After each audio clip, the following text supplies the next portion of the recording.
થોડુંક સ્લો.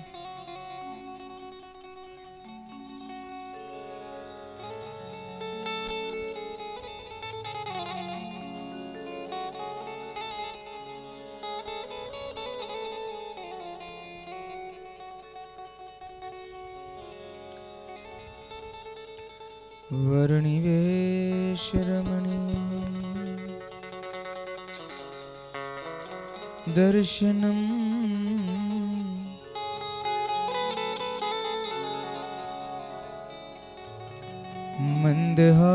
मंदहासरुचिरा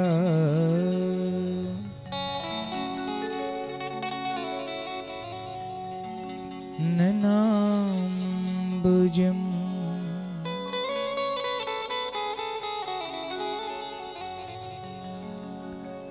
पूजितं सुरनरो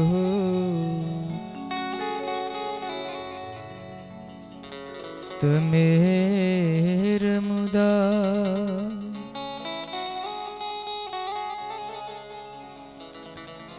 धर्मनन्दनमहं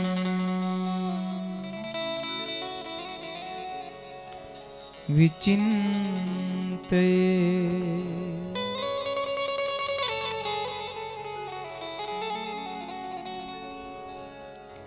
तब करुणा तरनी समय जानो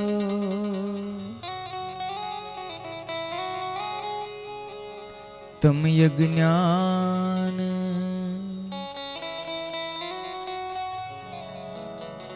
निवारण मानो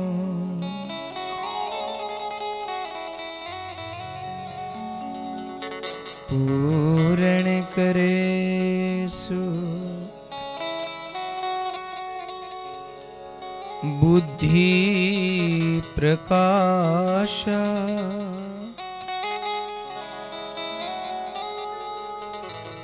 सब पदार्थ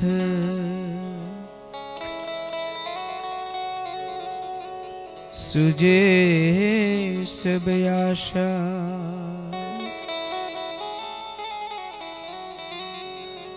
सब पदार्थ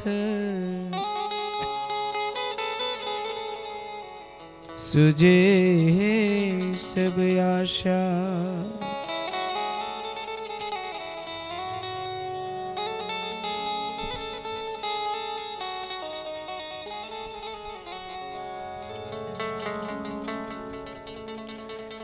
हे वाली लागे वाला तारी वातड़ी रे वाली लागे वाला तारी वातड़ी रे वाली लागे वाला तारी वातड़ी रे वाली लागे वाला तारी वातड़ी रे ए छेला मलिए ठरे मारी छातड़ी रे छेला मड़िए ठरे मारी छातड़ी रे छेला मलिए ठरे मारी छातड़ी रे छेला मड़िए ठरे मारी छातड़ी रे वाली लागे वाला तारी वातड़ी रे वाली लागे वाला तारी वातड़ी रे वाली लागे वाला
વાલી લાગે વાલા તારી વાતડી રે હે વાલી લાગે વાલા તારી વાતડી રે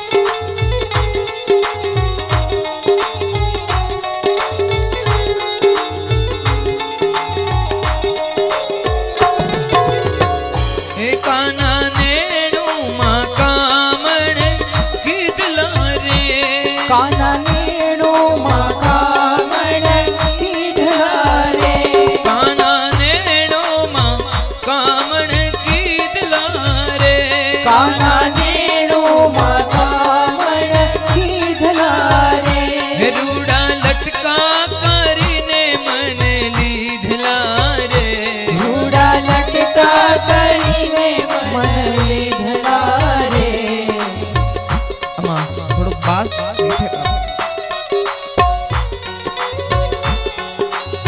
जय हो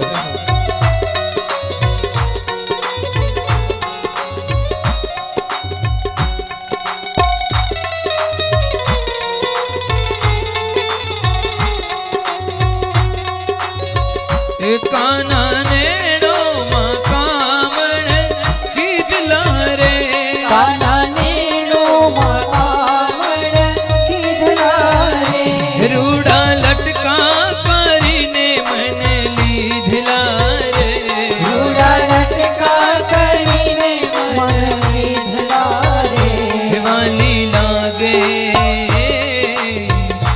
वाली लागे वाला तारी वातड़ी रे वाली लागे वाला तारी वातड़ी रे छेला मलिए ठरे मारी छातड़ी रे छेला मलिए ठरे मारी छातड़ी रे छेला मलिए ठरे मारी छातड़ी रे छेला मलिए ठरे मारी छातड़ी रे वाली लागे वाला तारे वातड़ी रे वाली लागे वाला तारी वातड़ी रे जय हो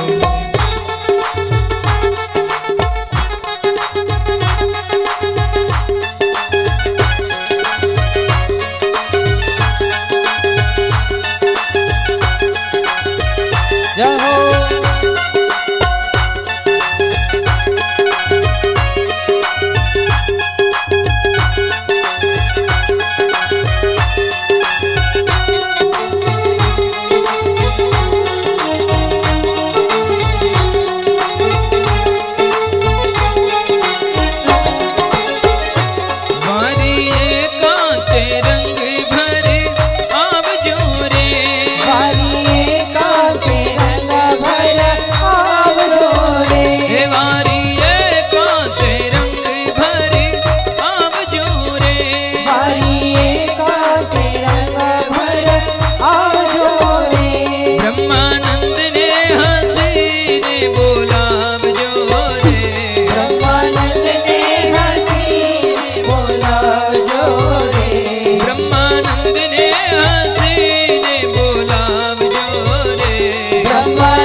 ओम श्री पूर्ण पुरुषोत्तमाय नमो नमः। श्री घनश्यामाय हरि कृष्णा श्री सहजानंद स्वामीने नमो नमः। बोलो स्वामी नारायण भगवान ની જય, घनश्याम મહારાજ ની જય, हरि कृष्ण મહારાજ महाराज ની જય, लक्ष्मी नारायण देव દેવની જય, नर नारायण देव દેવની જય, गोपीनाथ जी महाराज મહારાજની જય, राधारमण देव દેવની જય, मदन मोहन जी महाराज મહારાજની જય, बाल कृष्ण लाल લાલ કી જય, रामचंद्र ભગવાન भगवान કી જય, कष्टभंजन देव દેવની जय, विघ्न विनायक देव દેવની जय। ओ नमः पार्वती पते हर हर महादेव हर।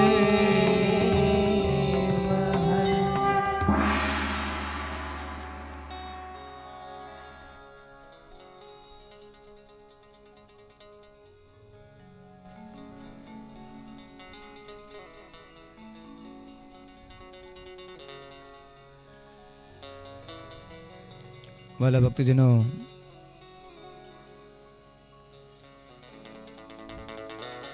सद्गुरुवर्य आधारानंद स्वामी रचित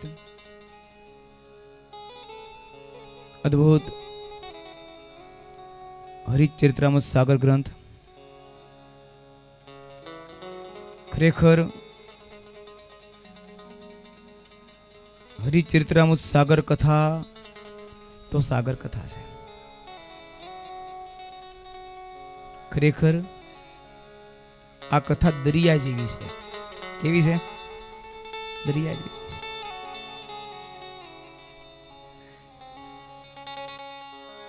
भक्तो याद रखजो,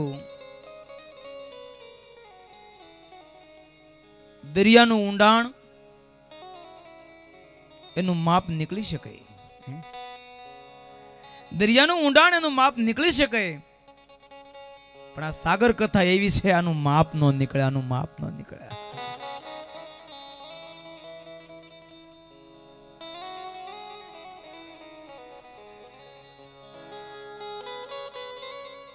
આ તો સાગર સેવાય। ભવસાગર તરવા માટે આ સાગર કથા વાહન રૂપ છે। एकाग्र चित्ते कोई सागर कथा नु श्रवण करे, एकाग्र चित्ते कोई सागर कथा नु श्रवण करे, भक्तो याद रखजो एने जगत असार करवू न पड़े, आपो आप थई जाए, आपो आप थई जाए। आनी अंदर आधारानंद स्वामी हाई कक्षानी वातो बधी लखी छे। हाई कक्षानी वातो लखी छे। जीवात्मा मुक्त केम थाय? जीवात्मा मुक्त केम थई जाए? जल्दी जल्दी मुक्त केम थई जाए? ये वातने लक्ष्यमां राखी स्वामी आ ग्रंथनी रचना करी छे।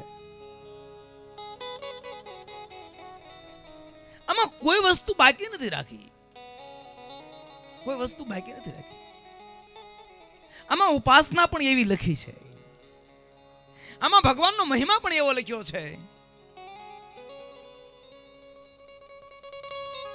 आमा भगवाननो महिमा लख्यो छे, एमना स्थाने विराजमान आचार्य महाराज श्रीनो महिमा लख्यो छे, एमना वाला संतोनो, एमना वाला भक्तोनो महिमा पण एवो अजब गजबनो लखेलो छे, अजब गजबनो लखेलो छे।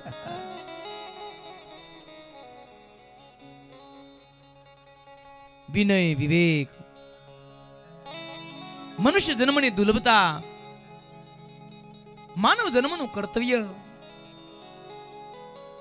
વગેરે પાસાઓને સ્વામીએ દરેક રીતે આવરી લીધા છે।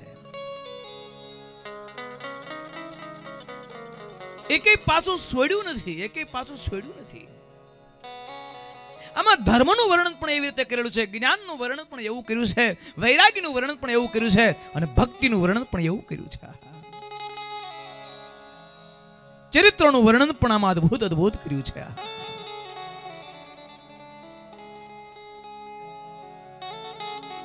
ભગવાનની લીલાઓનું વર્ણન પણ અદ્ભુત અદ્ભુત કર્યું છે. ખરેખર હૃદયમાં શીતળતા પ્રગટાવી દે, ત્રિવિધિ તાપને મટાડી દે અને શાંતિ પમાડી દે એવો અદ્ભુત આ ગ્રંથ છે. ગતદિનની કથામાં આપણે જોતા હતા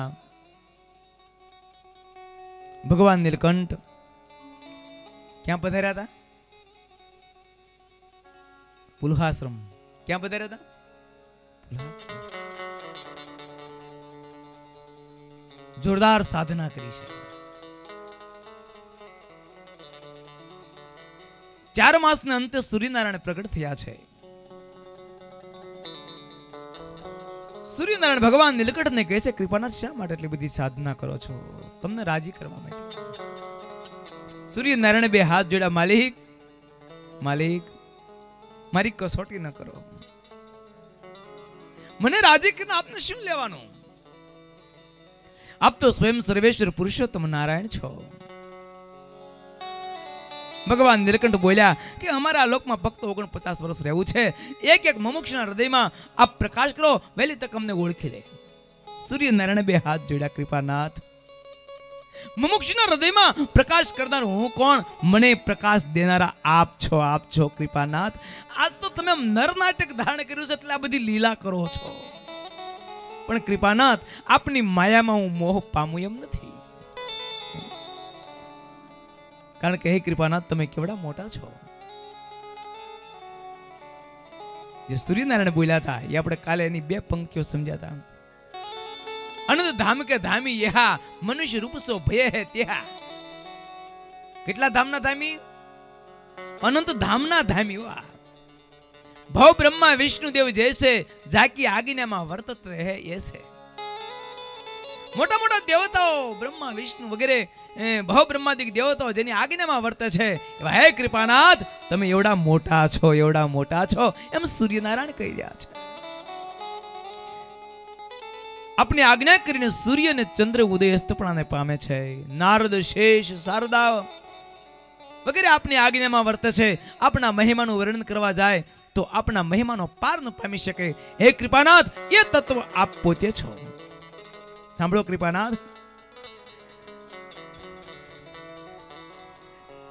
માયા કાલ કર્મ જમરાયા, માયા કાળ કર્મ જય હો. જમરાયા, માયા કાળ કર્મ જમરાયા, માયા કાળ કર્મ જમરાયા, જાકી આજ્ઞા में कंप तरहाया, आपकी आज्ञा में तरहाया, जाकी આજ્ઞા में कंप तरहाया, जाकी आज्ञा में कंप तरहाया, लोक अरु लोक पाल ही जो, लोक अरु लोक पाल ही जो, लोक पाल लोक अरु लोक पाल ही जो, लोक अरु लोक पाल ही जो, जाकी आज्ञा में वर्तत सो, जाकी आज्ञा में वर्तत सो, थोड़ो स्लो, जाकी आज्ञा में वर्तत सो, जाकी आज्ञा में वर्तत सो, जाकी आज्ञा में वर्तत सो, जाकी आज्ञा में वर्तत सो. अद्भुत पंक्ति. माया काल कर्म जमराया, जाकी आज्ञा में कंपत रहाया. माया काल कर्म है. आहा ભક્તો આ એક એકની તાકાત ગજબની છે. પણ આ સૂર્યનારાયણ કર્યા છે, હે કૃપાનાથ તમારો આશ્રિત થાય ને એની આગળ આ કોઈનું કાંઈ ચાલતું નથી તમારા પ્રતાપે. માયા કાલ કર્મ જમરાયા. કાળની તાકાત કેવી. અમે તો 500 उत्तम अभ्यास हो, खास हो सरदन सबूत खानदान का, सिंदल जवान हो, फौज की तूफान हो, ऐसे मादगिरी मेर हो, कला बोते रहो पण पिंगल अंते बचे बचाव नहीं प्राण का. गमे वो ताकत वाળો હોય પણ કાળના પંજામાંથી બચી ન શકે. બચી શકે? કોઈની તાકાત નથી બચી શકે. મોટા મોટા કાળના પંજામાંથી બચવા પ્રયત્ન કર્યા, સિકંદર જેવા સિકંદર કોઈ નો બચ્યા. સમજાય? હા. રાવણે મહેનત કરી, કંસે મહેનત કરી, હિરણ્યકશિપુએ મહેનત કરી, કોઈ કાળના પંજા થકી ઉગર્યા નહીં. પણ ભક્તો યાદ રાખજો, જે ભગવાનની શરણાગતિ સ્વીકારે, ભગવાનનું ભજન કરે, એનામાં એવી કહી દો કે કોઈ કાળને આડો પડે નહીં. કહી દો કે કોઈ કાળને આડો ભરે નહીં. કહી દો કે કોઈ કાળને આડો પડે નહીં. એ મરવાથી બચા હવે માર્યા મરે નહીં. હે મરવાથી બચા હવે માર્યા મરે નહીં. એ મરવાથી બચા હવે માર્યા મરે નહીં. હે મરવાથી બચા હવે માર્યા મરે નહીં. ભગવાનની શરણાગતિ સ્વીકારીને ભગવાનની ભજન ભક્તિ કરે, આહા એનામાં કેવી તાકાત આવે. કાળોને પણ થપાટ લગાવે, કાળને પણ થપાટ લગાવે. થોડુંક સ્લો કાળને પણ થપાટ લગાવે. યાદ રાખજો, ઓલો જોધો ભરવાડ બે કહેવાની ખબર ન પડે. હાંજે એમ કઈ પ્રાત થયું મન મોહન પ્યારા બોલો, હવારે એમ કે પોટે પ્રભુ સકળ મુનિ કે છે.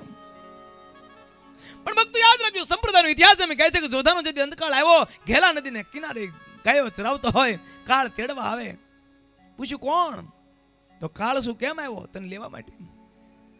અને ત્યારે જેની નસે નસમાં ભગવાન સ્વામિનારાયણની ખુમારી ચડી ગઈ છે, એવા જોધાના મુખમાંથી શબ્દો નીકળ્યા, હું ભગવાન સ્વામિનારાયણનો આશ્રિત તારો તેડો આવ્યો.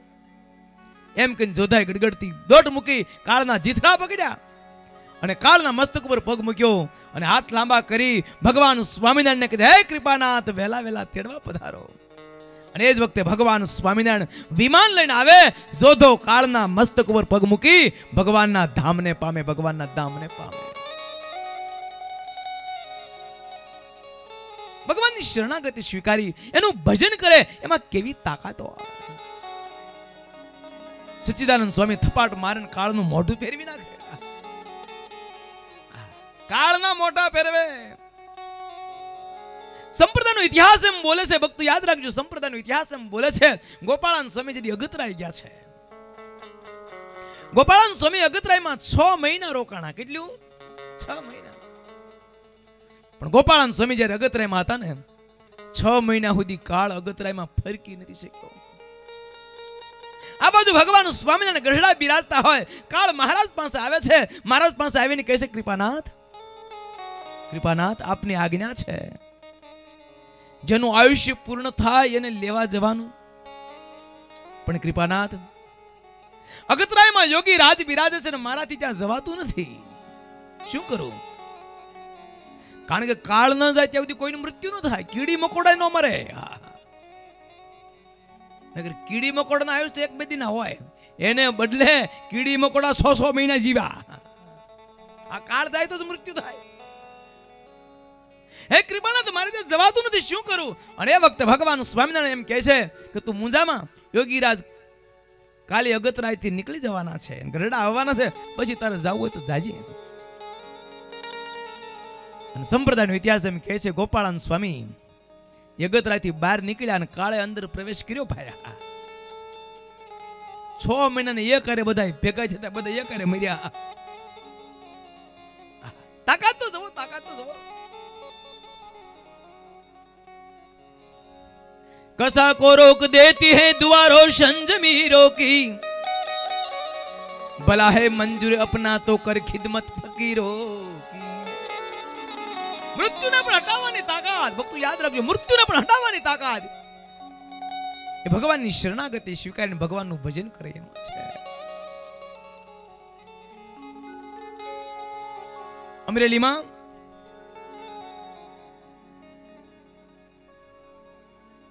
કથા પારાયણનું આયોજન કરવાનું હતું અને એ વખતે કથા માટે જગ્યા જોવા માટે ગયા. જગ્યા બહુ સારી હતી, પારાયણ કરવું હતું, પણ બાજુમાં સ્મશાન હતું. પણ સ્વામી લગભગ એનું નામ નિર્ગુણદાસ સ્વામી હતું, બહુ યાદ તો નથી મને, પણ જે હોય તે. પણ એ સંતો સાથે હતા. સ્વામીને જગ્યા ગમી ગઈ. સ્વામી કે આપણે કથા અહીંયા કરવીશ. અને એ વખતે હરિભક્તોએ કીધું પણ સ્વામી અહીંયા તો સ્મશાન છે અને આ તો મોટું સિટી છે, રોજ એક બે બળદા હળગે અહીંયા અને સીધો એ મડદાનો ધુમાડો કથા મંડપમાં આવે ડાયરેક્ટ. સ્વામી કે ચિંતા કરો માં, આપણે અહીંયા જ કથા કરવી છે, સ્થળ બહુ સારું છે, આપણે આ સ્થાનમાં જ કથા કરવી છે. પણ સ્વામી બાજુમાં સ્મશાન છે, શું કરશું? સ્વામી કે ચિંતા કરો માં, જાઓ, જ્યાં સુધી આપણી કથા હાલે ને ત્યાં સુધીમાં એક પણ મળદું અહીંયા બળવા નહીં આવે, જાઓ. સંપ્રદાયનો ઇતિહાસ એમ કહે છે, સંપ્રદાયનો ઇતિહાસ એમ કહે છે, કથા હાલી 7 દિવસ, 7 દિવસ સુધી એક માણસ અમરેલીમાં મર્યો નહીં. અને આમ કથાની પૂર્ણાહુતિ થઈ, 7 દિના જે ભેગા થતા એક હારે નીકળ્યા. યાદ રાખજો, નું ભજન કરે એમાં તાકાત આવતી હોય. માયા કાળ કર્મ, કર્મના બંધનો છૂટવા બહુ અઘરા હોય છે. ભક્તો યાદ રાખજો, કરેલું કર્મ માણસને ભોગવવું પડતું હોય છે, કરેલું કર્મ માણસને ભોગવવું પડતું હોય છે. કરેલું કર્મ માણસને ભોગવવું પડતું હોય છે. કર્મ પ્રમાણે માણસનું પ્રાપ્ત બંધાતું હોય અને એ જે પ્રમાણે લખ્યું પ્રમાણે ભોગવવું પડતું હોય. એટલે આપણે એક બહુ સારી પંક્તિ છે કે વિધિના લખ્યા લેખ લલાટે, વિધિના લખ્યા લેખ લલાટે હાચા થાય થાય થાય. વિધિના લખ્યા લેખ લલાટે સાચા થાય થાય થાય. વિધિના લખ્યા લેખ લલાટે થાય થાય થાય. વિધિના લખ્યા લેખ લલાટે સાચા થાય થાય થાય. હાચા થાય થાય થાય. સાચા થાય થાય થાય. હાચા થાય થાય થાય. સાચા થાય થાય થાય. વિધાતાના લેખમાં કોઈ મેઘ ન મારી શકે, યાદ રાખજો. જે લખ્યું હોય એ પ્રમાણે થાય થાય ને થાય, ભોગવવું જ પડે, એમાં કાંઈ ફેરફાર ન હાલે, એમાં કાંઈ ફેરફાર ન હાલે. રાવણ જેવો રાવણ ફેરફાર ન કરી ગયો. એના કન્યા જન્મી જોશ જોડાયો, કારણ કે રાવણ તો ત્રિલોકીનો રાજા ભાઈ, એની આંખ વાગે દેવતાઓ ધ્રુજે, જેનું નામ સાંભળતા નવગ્રહોને તો ઢોળિયાના પાયા નીચે દબાવેલા. આવો માથા ભારે માણા, એને ત્યાં કન્યા જન્મી અને જોશ જોડાવા કે આ કન્યાને ભવિષ્ય કેવું છે. અને ત્યારે જોશ જોડાનારે કીધું કે મહારાજા તમે ખીજાશો નહીં ને, તો અમે જેવું છે એવું બોલી. રાવણ કે ના ના બોલો, જેવું એવું બોલો.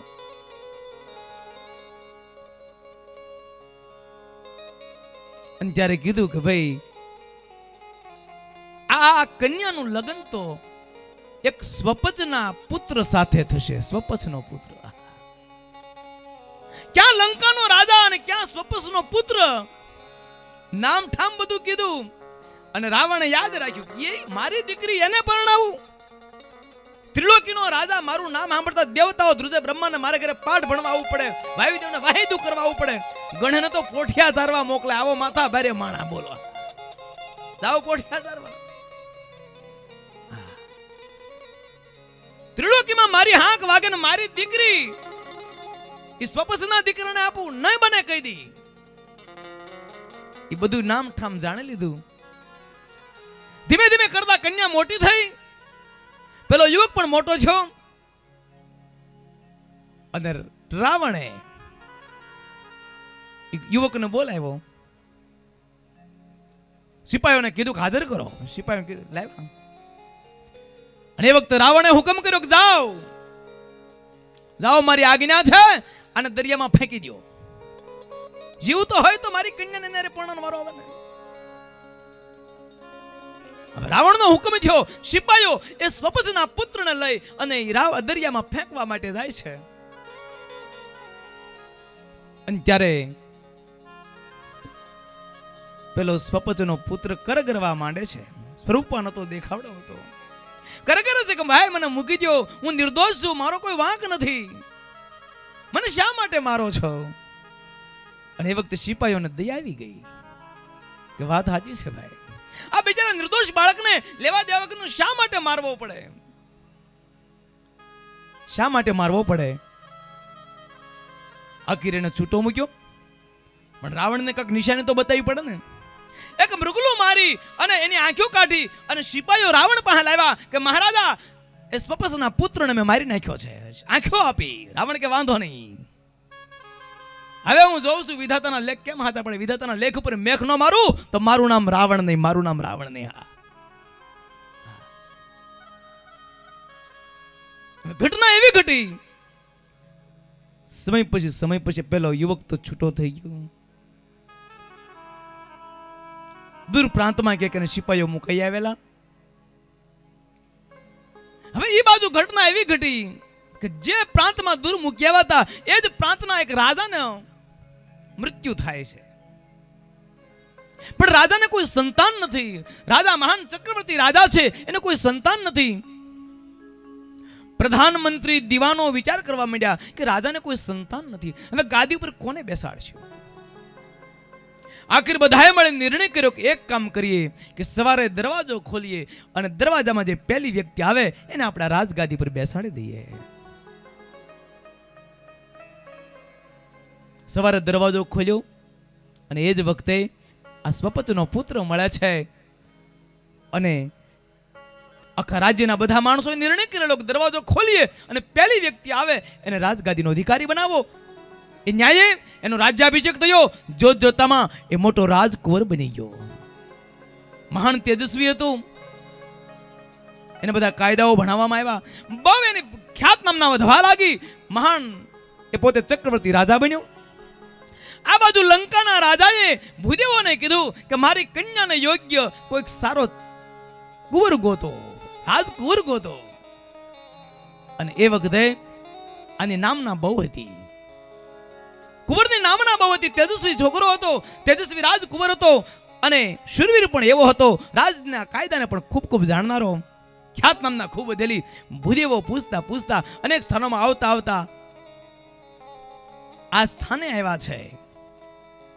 કુંવર યોગ્ય લાગ્યો અને એ ભૂદેવોએ નક્કી કરી નાખ્યું કે લંકાના રાજાની કુંવરીના લગ્ન આની સાથે કરવાના.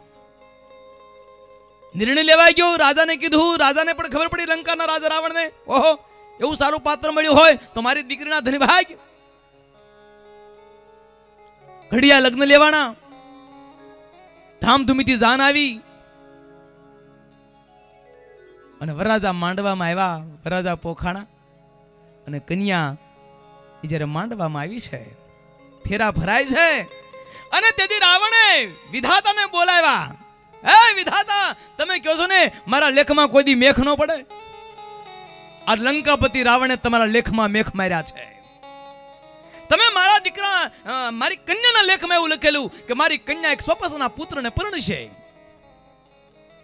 મારી કન્યા રાજકુંવરને પરણી છે અને તેજસ્વી રાજકુંવર.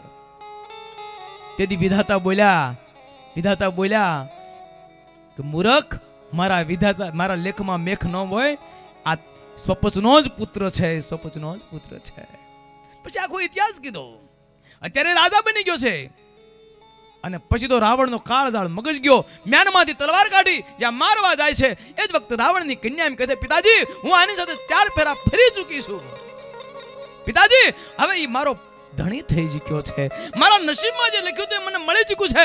પિતાજી એને મારશો તો મારું સૌભાગ્ય જશે, મારો ચૂડલો ભંગાશે. અંત્યથી રાવણ વિધાતાના પગમાં પડ્યો કે નહીં, વાત સાચી છે કે તમારા લેખમાં કોઈ મેખ ન મારી શકે, લેખમાં કોઈ મેખ ન મારી શકે. તેદુથી કહેવત પડી ગઈ, લંકાની લાડીને ઘોઘાનો વર. હે, લંકાની લાડીને ઘોઘાનો વર. યાદ રાખજો, વિધાતાના લેખમાં કોઈ મેખ ન મારી શકે. જે લખ્યું હોય એ પ્રમાણે થાય ને થાય. इसलिए पंक्तियां है यही कि विधाताना ए विधिना लखिया लेख ललाटे हाचा थाय थाय था. विधिना लखिया लेख ललाटे साचा थाय थाय था. ए विधिना लखिया लेख ललाटे हाचा थाय थाय थाय. विधिना लखिया लेख ललाटे साचा थाय थाय था.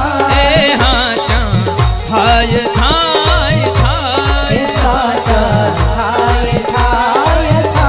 ए हाचा थाय थाय थाय. ए साचा थाय थाय था. વિધિના લખ્યા લેખ લલાટે હાચા થાય થાય ને થાય. કોઈની તાકાત નથી એમાં ફેરવી શકે, પણ ભગવાનની શરણાગતિ સ્વીકારી ભગવાનનું ભજન કરે એનામાં એવી તાકાત આવે કે વિધિના લેખ ઉપર પણ મેખ મારે, વિધિના લેખ ઉપર પણ મેખ મારે. પ્રસિદ્ધ પ્રસંગ છે.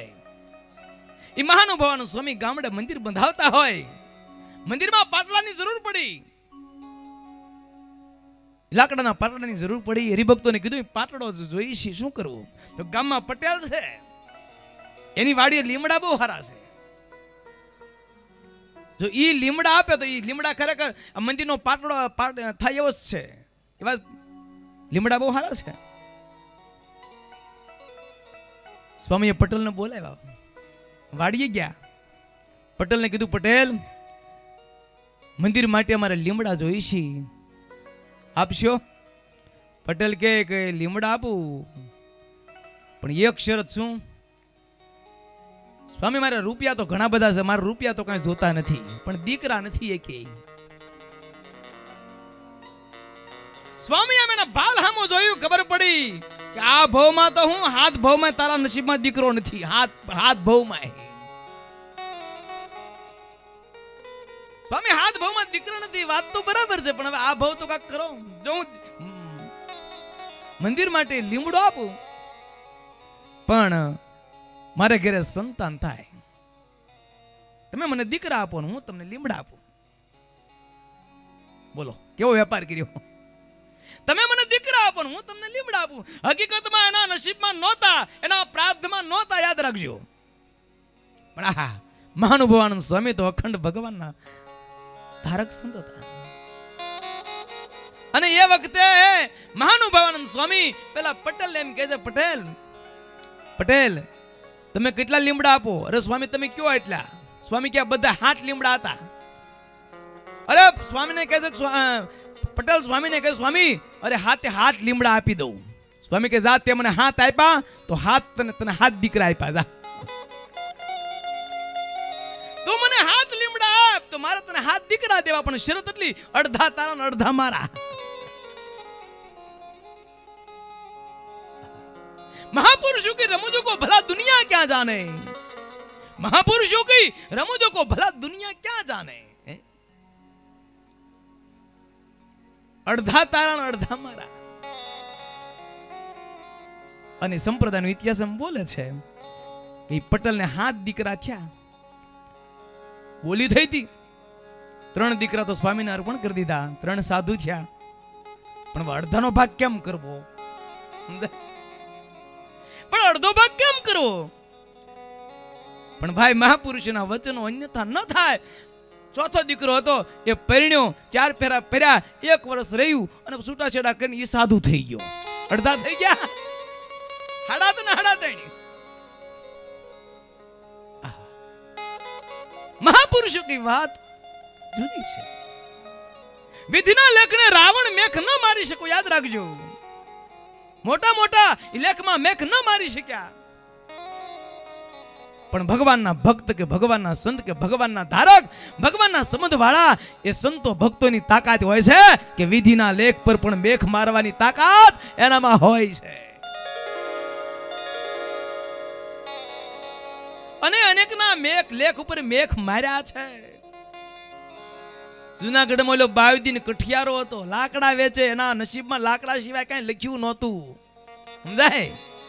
નસીબમાં લાકડાના ભારા સિવાય કઈ નહોતું લખ્યું. પણ સંપ્રદાયનો ઇતિહાસ એમ કહે છે, ગુણાતાન સ્વામી નારાયણ ધરે સ્નાન કરવા ગયા હોય, કડકડતી ઠંડી પડી હોય, સ્વામીને ટાઢ લાગી હોય, સ્વામી ધ્રુજતા હોય, અને એ વખતે બાયુદીન અને એની માં બે લાકડા કાપવા માટે જંગલમાં આવ્યા હોય. લાકડા કાપી અને એની પાસે થોડોક એ લાકડા હોય ભારાના. બાયુદીનની માં હતી, ભલે મુસ્લિમ પણ સંસ્કારી બહુ હતી. ગુણાતાન સ્વામીને ટાઢે થડતા જોયા અને એ વખતે એનું દિલ દ્રવી ગયું. બેટા, કોઈ ઓલિયા પુરુષ છે, ઠંડીમાં ધ્રુજી રહ્યા છે, બેટા ને આપણે લાકડાથી તપાવી દે. પણ માં, આપણે આ લાકડા વેચ્યા પછી રૂપિયા આવે, પછી દાણા લઈ, પછી ખાઈ, આજે આપણે શું કરશું? બેટા, આજે આપણે ભૂખ્યા હોઈ જાવું, પણ આ ઓલિયા પુરુષને તું તપાડી દે. આપણી ચિંતા ઘરમાં જે થવું હોય થાય, આપણી ચિંતા ઘરમાં જે થવું હોય થાય, પણ આ ઓલિયા પુરુષને તું તપાડી દે. અને લાકડાથી બાયુદીન એ ગુણાતાન સ્વામીને તપાડે. ગુણાતાન સ્વામી તો અંતર્યામી પુરુષ હતા. પૂછ્યું, ભાઈ, એની સ્થિતિ તો જાણતા હતા. સ્વામીએ પૂછ્યું, ભાઈ તું કોણ છો? બાયુદીન છું. તું શું ધંધો કરશો? આ લાકડા કાપું છું, ભારા વેચી એમાં જે કઈ દાણા મળે એનું ગુજરાન ચલાવું છું. પણ બેટા, તે આજે અમને તપાડી દીધા, લાકડા બધા બાળી નાખ્યા, હવે આજે તમે જમવાનું શું કરશો? અરે મહાત્માજી, ચિંતા કરો માં, આજ મેં મારી માએ નિર્ણય કર્યો છે કે આજ આપણે ભૂખ્યા હોઈ જાવું, પણ આ મહાત્માને ઠંડી લાગી છે, ઠંડી અમારે ઉતારવી છે. અને જ્યારે ગુણાતાન સ્વામી આ શબ્દો સાંભળ્યા, ગુણાતાન સ્વામીનું હૃદય દ્રવી ગયું. ગુણાતાન સ્વામીના મુખમાંથી શબ્દો નીકળ્યા, જા બાયુદીન, જા બાયુદીન, આજથી તારા માથેથી લાકડાનો ભારો ઉતરી ગયો. ભક્તો યાદ રાખજો, આશીર્વાદ કોઈ માંગવાની ચીજ નથી. આશીર્વાદ કોઈ માંગવાની ચીજ નથી. આશીર્વાદ અંતરની ઉર્મી છે, જે હૃદયમાંથી આપોઆપ નીકળી જાય એને આશીર્વાદ કહેવાય. અને એ આશીર્વાદ ફળીભૂત થતા હોય, બાકી આશ્વાસન કહેવાય. એક જણો ગુણાતાન સ્વામી પાસે આવ્યો, સ્વામી છોકરા પર હાથ મૂકો. સ્વામી કે રાજી છીએ. આમની માથે હાથ મૂકો. સ્વામી કે રાજી છીએ. 3 વખત કીધું. પણ છેવટે સ્વામી હાથ ન મૂક્યો, પ્રેરણે ઉપાડી લઈને 2 હાથ મુકાવી દીધા. સ્વામી કે એમ તું મને આખો માથે બહેર દેતો કાંઈ ન થાય. ભક્તો યાદ રાખજો, આશીર્વાદ એ અંતરની ઉર્મી છે. સમય એવું કામ થઈ જાય અને હૃદયમાંથી જે નીકળી જાય એને આશીર્વાદ કહેવાય, એને આશીર્વાદ કહેવાય, બાકી આશ્વાસન. અને એ આશીર્વાદ એ માણસના નસીબને પ્રાપ્તને ફેરવી નાખતા હોય છે. ગુણાતાન સ્વામીના મુખમાંથી શબ્દો નીકળ્યા, જા બેટા, તારા માથેથી લાકડાનો ભારો ઉતરી ગયો. બાયુદીન અને એની માં વિચાર કરે, કેમ અમારો ભારો ક્યાંથી ઉતરે ભાઈ? અમારા નસીબમાં લાકડાના ભારા સિવાય કાંઈ નથી. પણ એ તો મહાપુરુષોને એવી ટેવ હોય એટલે દેતા હોય આશીર્વાદ, બાકી એમ અમારી માથેથી એમ લાકડાના ભારા ક્યાંથી ઉતરે?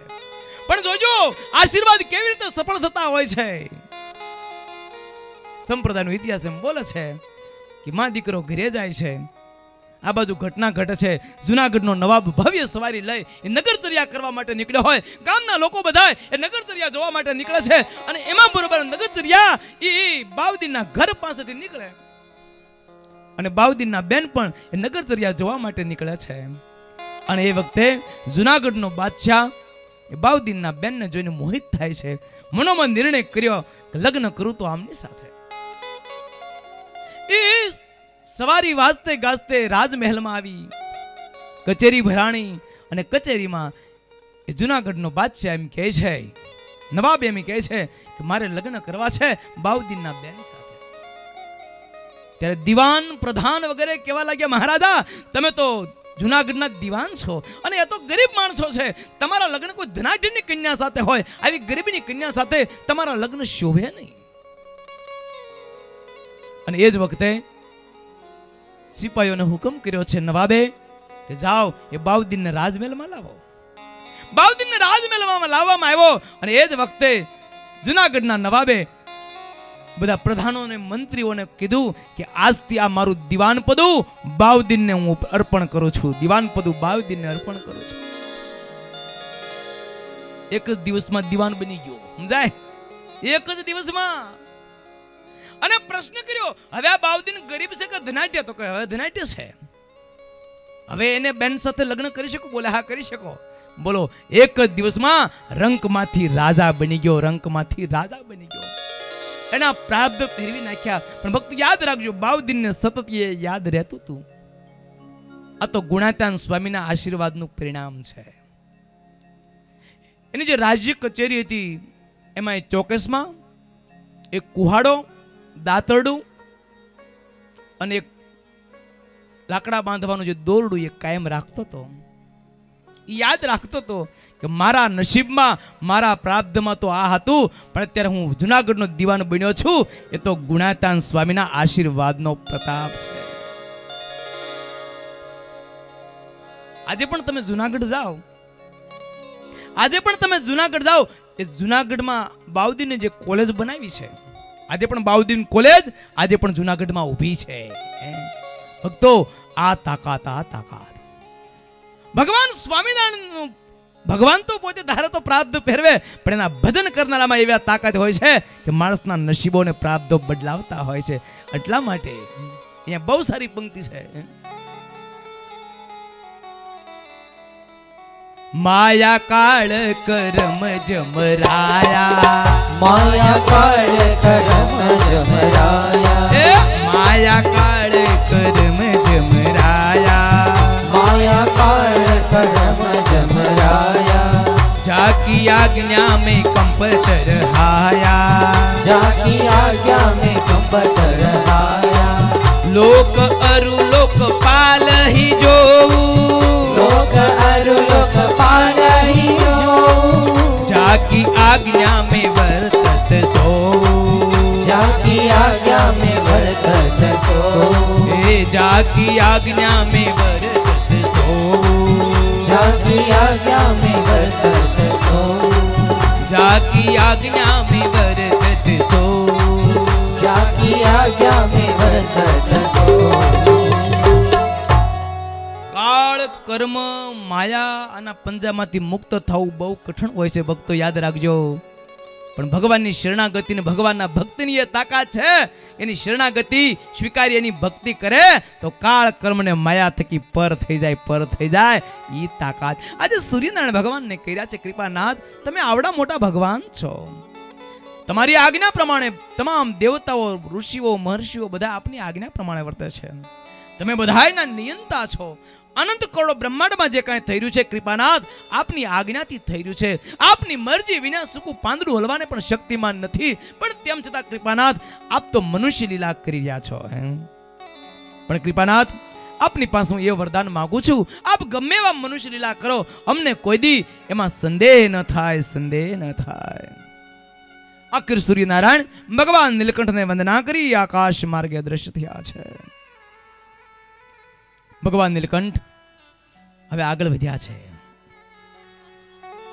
ઘોર જંગલ આવ્યું છે. એવું તો જંગલ છે, એવું તો જંગલ છે. સૂર્યની કિરણ પૃથ્વી ઉપર પડતી નથી. ભયંકર જંગલ છે.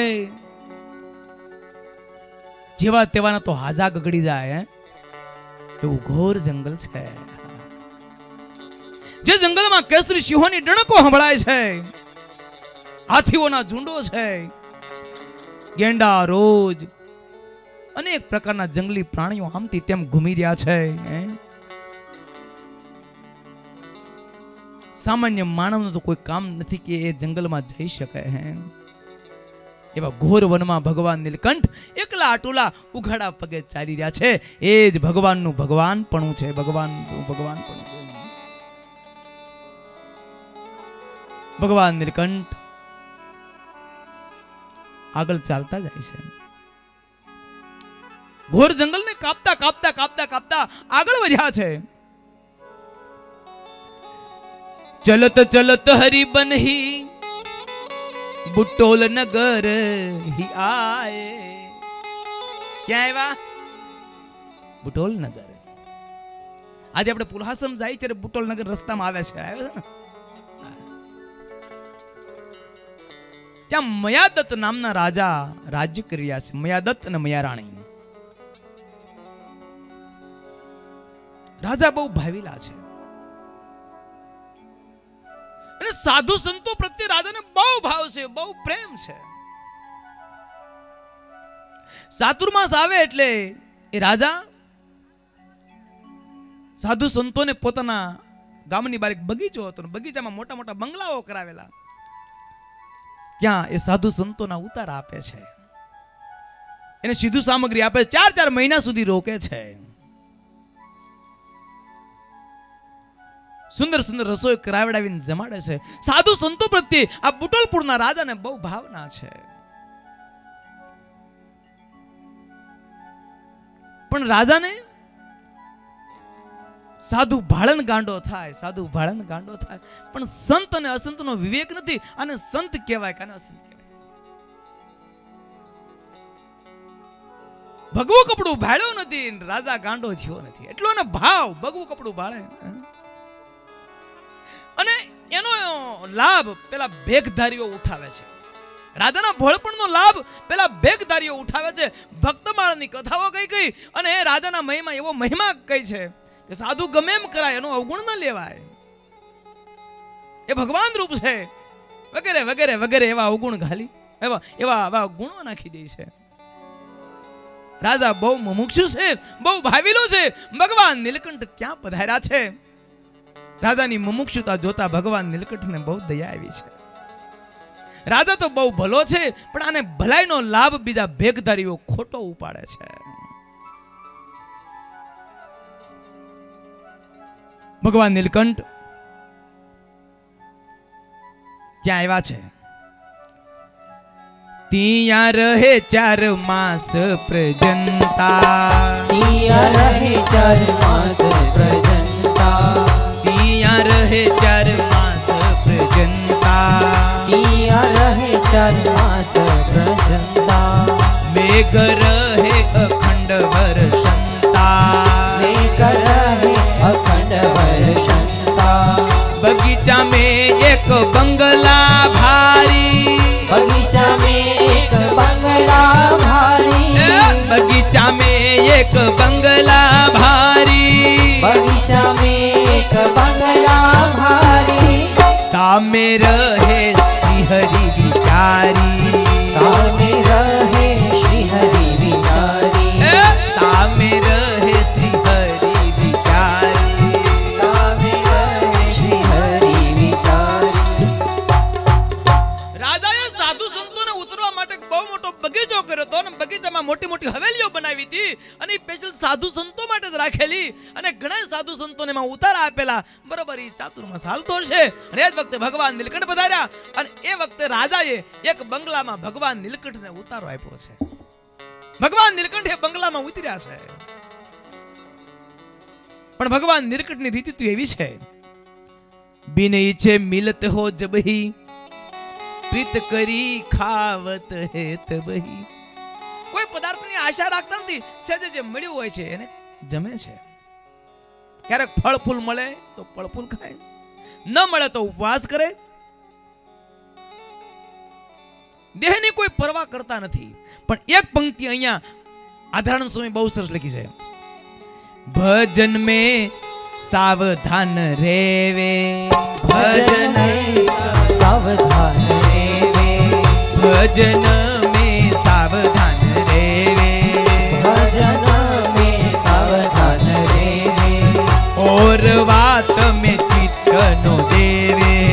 और बात में चित्त न देवे. और बात में चित्त न देवे. और बात में चित्त न देवे. भगवान नीलकंठ एक बाबत બાબતમાં બહુ સાવધાન રહેશે. કઈ બાબતમાં? ભજન में सावधान रहवे और બાબતમાં ચિત્ત નો દેવે. આપણું કેમ છે? આપણું તપાસો જરાક. આપણું ઉલટું છે. આપણે ઓર બાબતમાં સાવધાન રહી છીએ, ભજનમાં ચિત્ત નથી દેતા. ભગવાન નીલકંઠ ભજનમાં ચિત્ત દેશે ઓર કોઈ બાબતમાં ધ્યાન નથી દેતા. આપણે તો મંદિરે આવીએ ને, મંદિરે ઠાકોર જેટલે બેઠા હોય તો આપણું મગજ તો બહાર જ ઘૂમતું હોય.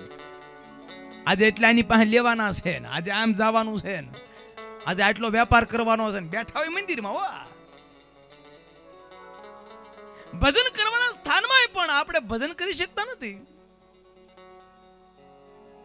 પણ ભક્તો યાદ રાખજો, માણસે સાવધાન રહેવા જેવી ચીજ તો એ ભગવાનનું ભજન છે. ભગવાનનું ભજન છે. યાદ સમજીએ તો ભલે ને કાલ સમજીએ તો ભલે, જન્મે 2 જન્મે લાખ જન્મે કરોડ જન્મે કે અબજ જન્મ ધરીને પણ જેથી ભગવાનનું ભજન કરશું તેથી છુટકારો થાય એ વિના નહીં થાય. ભગવાનના ભજન જેવી કોઈ વાત નથી ભક્તો. અંતે તો માણસે કરવાનું એ જ રહ્યું. અંતે માણસે ભગવાનમાં પ્રેમ કરવો પડશે ને. જો આ વાત વારે વારે શબ્દોમાં આવશે, હે ભાઈઓ ભગવાનમાં પ્રેમ કરો, ભગવાનમાં પ્રેમ કરો. આ દુનિયામાં ભાગશાળી ઘણા છે, પણ ભક્તો યાદ રાખજો, જેને ભગવાનમાં પ્રેમ થઈ જાય એના સમાન કોઈ ભાગશાળી આત્મા નથી. એના સમાન કોઈ ભાગશાળી આત્મા નથી. વારે વારે કીધું. આપણે સંતોએ બહુ સારી પંક્તિ ગઈ. એકર પ્રભુ સંગાત દઢ પીતડી રે, એકર પ્રભુ સંગાત દઢ પીતડી રે, એકર પ્રભુ સંગાત દઢ એકર પ્રભુ સંગાત દઢ પીતડી રે. મરી જાવું મેલીને ધન માલયંત કાળે સગું નહીં કોયનું. હે મરી જાવું મેલીને ધન માલયંત કાળે સગું નહીં કોયનું રે. સંસ્કારે સંબંધી સર્વે મળ્યા રે, સંસ્કારે સંબંધી સર્વે મળ્યા રે, સંસ્કારે સંબંધી સર્વે મળ્યા રે, સંસ્કારે સંબંધી સર્વે મળ્યા રે. એ છે જૂઠી માયા કેરી જાળયંત કાળે સગું નહીં કોયનું. એ છે જૂઠી માયા કેરી જાળયંત કાળે સગું નહીં કોયનું રે. સંસ્કારે સંબંધી સર્વે મળ્યા, એ છે જૂઠી માયા કેરી. કોઈ લેવા આવ્યા હોય ને કોઈ દેવા આવ્યા હોય, એવું કે લખ્યું? ઘરે સગા સંબંધી સાથે પ્રીતડી રે, કે લખ્યું? પણ આ વસ્તુ વારે વારે, હે ભાઈઓ માનો જન્મ બહુ મોંઘો છે. ભગવાનમાં પ્રેમ કરી લ્યો, ભગવાનમાં પ્રેમ કરી લ્યો, ભગવાનમાં પ્રેમ કરી લ્યો, અને ભગવાનમાં પ્રેમ કરી લે એનો બેડો પાર થઈ જાય, એનો બેડો પાર. અને યાદ રાખજો, ભજન એને થાય જેને ભગવાનમાં પ્રેમ હોય. પણ જીવને ભગવાનમાં પ્રેમ થતો નથી. અન્ય બાબતમાં જેટલો સાવધાન છે એટલો ભગવાનમાં રહેતો નથી. એને ભજનમાં તો કંટાળો ચડે, એવો ચડે. ભજન કરવાનું થાય તો એને આળસ ચડે, બવડો ફાટે, ટાંટિયા તૂટે. એ બધું ભજનમાં થાય, યાદ રાખજો. એટલે લખ્યું, હંસલો હરિ ભજનનો આળસુ રે, હંસલો હરિ ભજનનો આળસુ રે, હંસલો હરિ ભજનનો આળસુ રે, હંસલો હરિ ભજનનો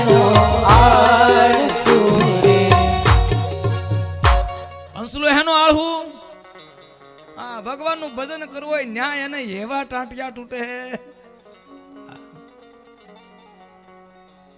ઘણા ઘણા દાદાને કઈ મંદિરે આવતા હોય તો કે હવે સ્વામી નો હોય પગ રહી ગયા હું કે પગ રહી ગયા વાડી 3 કિલોમીટર છે ત્યાં પહોંચી જાય બોલો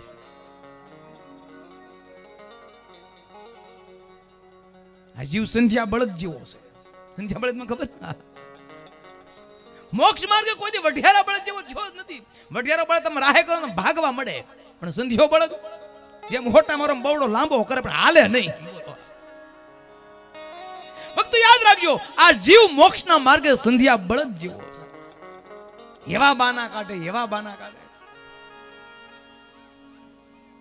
મંદિરે આવવાનો સંકલ્પ કર્યો હોય ને હજી ખાલી આકાશમાં વાદળું થયું હોય તો હવે તો વરસાદ આવે એવું છે તો હવે આપણે નથી જાવું કાલ જાઓ ઠાકોરજી મંદિરમાં છે ને ક્યાં વયા જવાના છે લે મંદિરે આવી ગયા પછી આપણે એમ કહી કે ભગત અને વરસાદ અંધાર્યો હોય ને શરૂ થઈ ગયો હોય આપણે કે ભગત વરસાદ શરૂ થઈ ગયો રોકાઈ જાવ ને તો કે નાના સ્વામી ઓથારા ઘરે પગી જાવ લે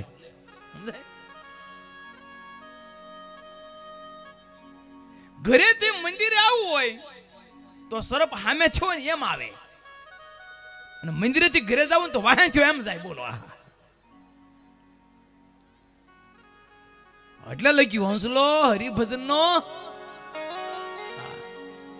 એના ભગવાનના કથા હોય ભગવાનના કીર્તન હોય એમાં આળો ચડે બગાહા આવે ઊંઘ આવે આ બધું એમાં થાય અત્યારે થાય ને એ વખતમાં થતું મારા વખતમાં મહારાજ કથા કરાવ પ્રાગજી પુરાણી પાસે પ્રાગજી પુરાણી કથા વાંચે પણ અમુક દરબારો અને આમ કથાનું અંગ નહીં પણ મહારાજ આજ્ઞા કરે બેહવું તો પડે પછી રાહ જોઈને બેઠા હોય કે ક્યારે પૂરું થાય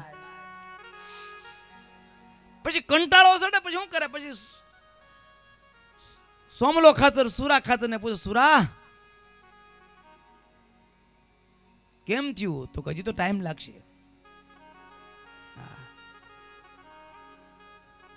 ક્યારેક વળી માત્રો દાદલ પૂછે ક્યારેક સોમલો વળી માત્ર ને પૂછે કેમ સોમલા ભણું માત્રા રાતો આદો કે નહીં આદો આમ અંદરો અંદર વાતો કરે સમજે રાતો એટલે ત્યાં પેલા જૂના જમાનામાં કેવું હતું કથા વાંચવાની પોથી આવતી પોથી તો જ્યાં અધ્યાય પૂરો થાય ત્યાં રાતું પાનું આવે સમજાય બેઠા હોય હવે ભગવાને આજ્ઞા કરી હોય એટલે કઈ હલાય ને સલાય ને બેહવું તો પડે એટલે રાતા પાનાની રાહ જોઈને બેઠા હોય કે રાતું પાનું ક્યારે આવે તમે તો ઘણા ગામડામાં સત્યનારાયણની કથા થતી હોય ને એટલે ઓટે બેઠા બેઠા મારા તારી કરતા હોય એમ આમંત્રણ માટે જવાનું હોય પણ ઓટે બેઠા બેઠા ડંકા ગણે પેલો અધ્યાય બીજો અધ્યાય ત્રીજો છેલ્લો બસ હવે જાય લ્યો પ્રસાદ ટાણે સમજાય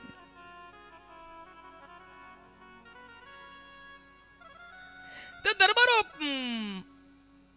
સોમલો ખાતર માત્ર ને પૂછે ભણું માત્રા રાતો આદો કે નહીં આદો હા ત્યારે સોમલો બોલે ભણું માત્રા રાતો તો આદો પણ ભણું ભટલો ટપુગો આ બીજો ચાલુ કર્યો એને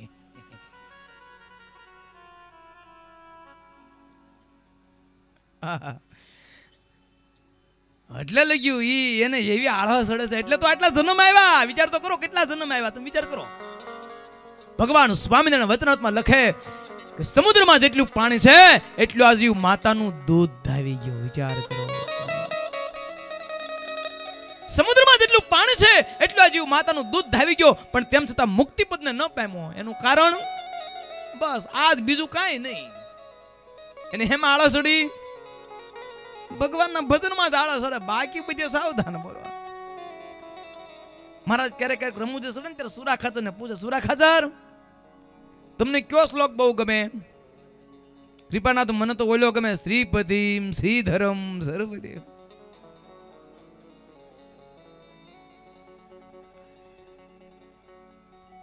બીજું શું ગમે અમારા આપણે કેવું સંપ્રદાયમાં એ પ્રથા હોય વાસુદેવ હરે બોલાય એટલે ભોજનની પંક્તિ પડે અને કથા કરવાની હોય ત્યારે સ્વામિનારાયણ હરે બોલાય સંતોને એવી રીતિ હોય મહારાજ કે બીજો શ્લોક કયો ગમે તમને कृपानाथ મને તો વાસુદેવ હરે એ શ્લોક બહુ ગમે કે જો કે તો બધા મુક્તાત્માઓ હતા પણ તો બધા ચરિત્રો કરી કે આપણને બતાવવા માટે સમજાય આટલા પંક્તિ લખી હંસલો હરી ભજનનો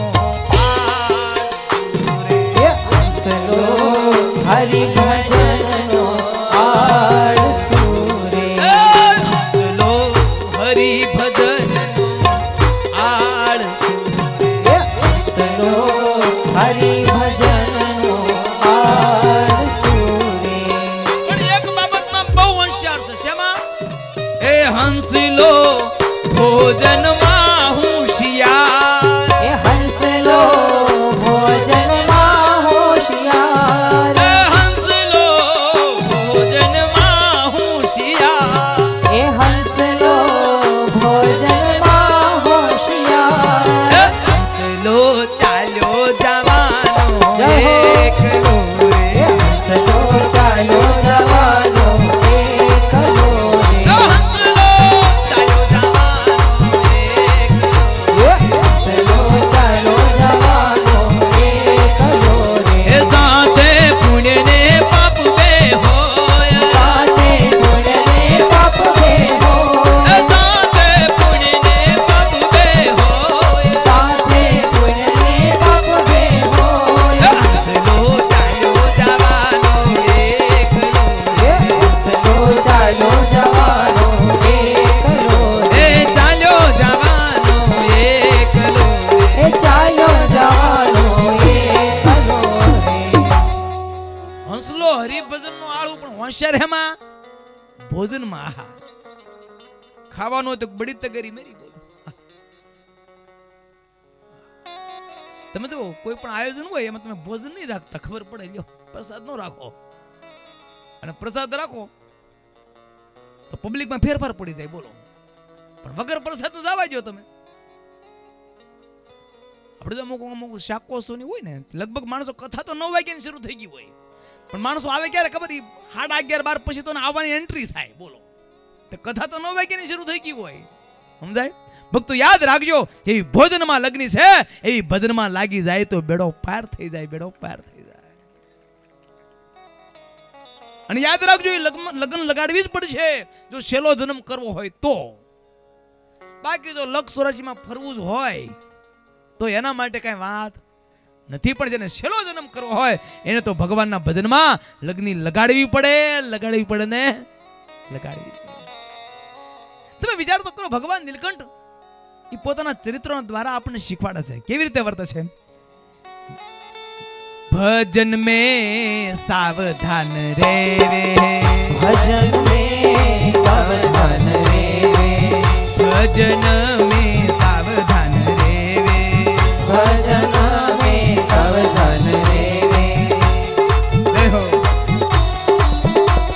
ભક્તો અત્યારે રક્તદાન કેમ્પ ચાલુ છે જે કોઈ ભક્તોને રક્તદાન કરવું હોય તો એ પોતે રક્તદાન કરી શકશે આપણા રક્તથી કોઈની જિંદગી બચતી હોય એ માણસ લાંબુ જીવે તો એ પૂર્ણ અધિકારી પણ આપણે થતા હોઈએ છીએ એનો પરિવાર બચી જતો હોય એનો પરિવાર સુખી થતો હોય અને એમાં હરિભગતનું બ્લડ આવે હરિભગતનું લોહી આવે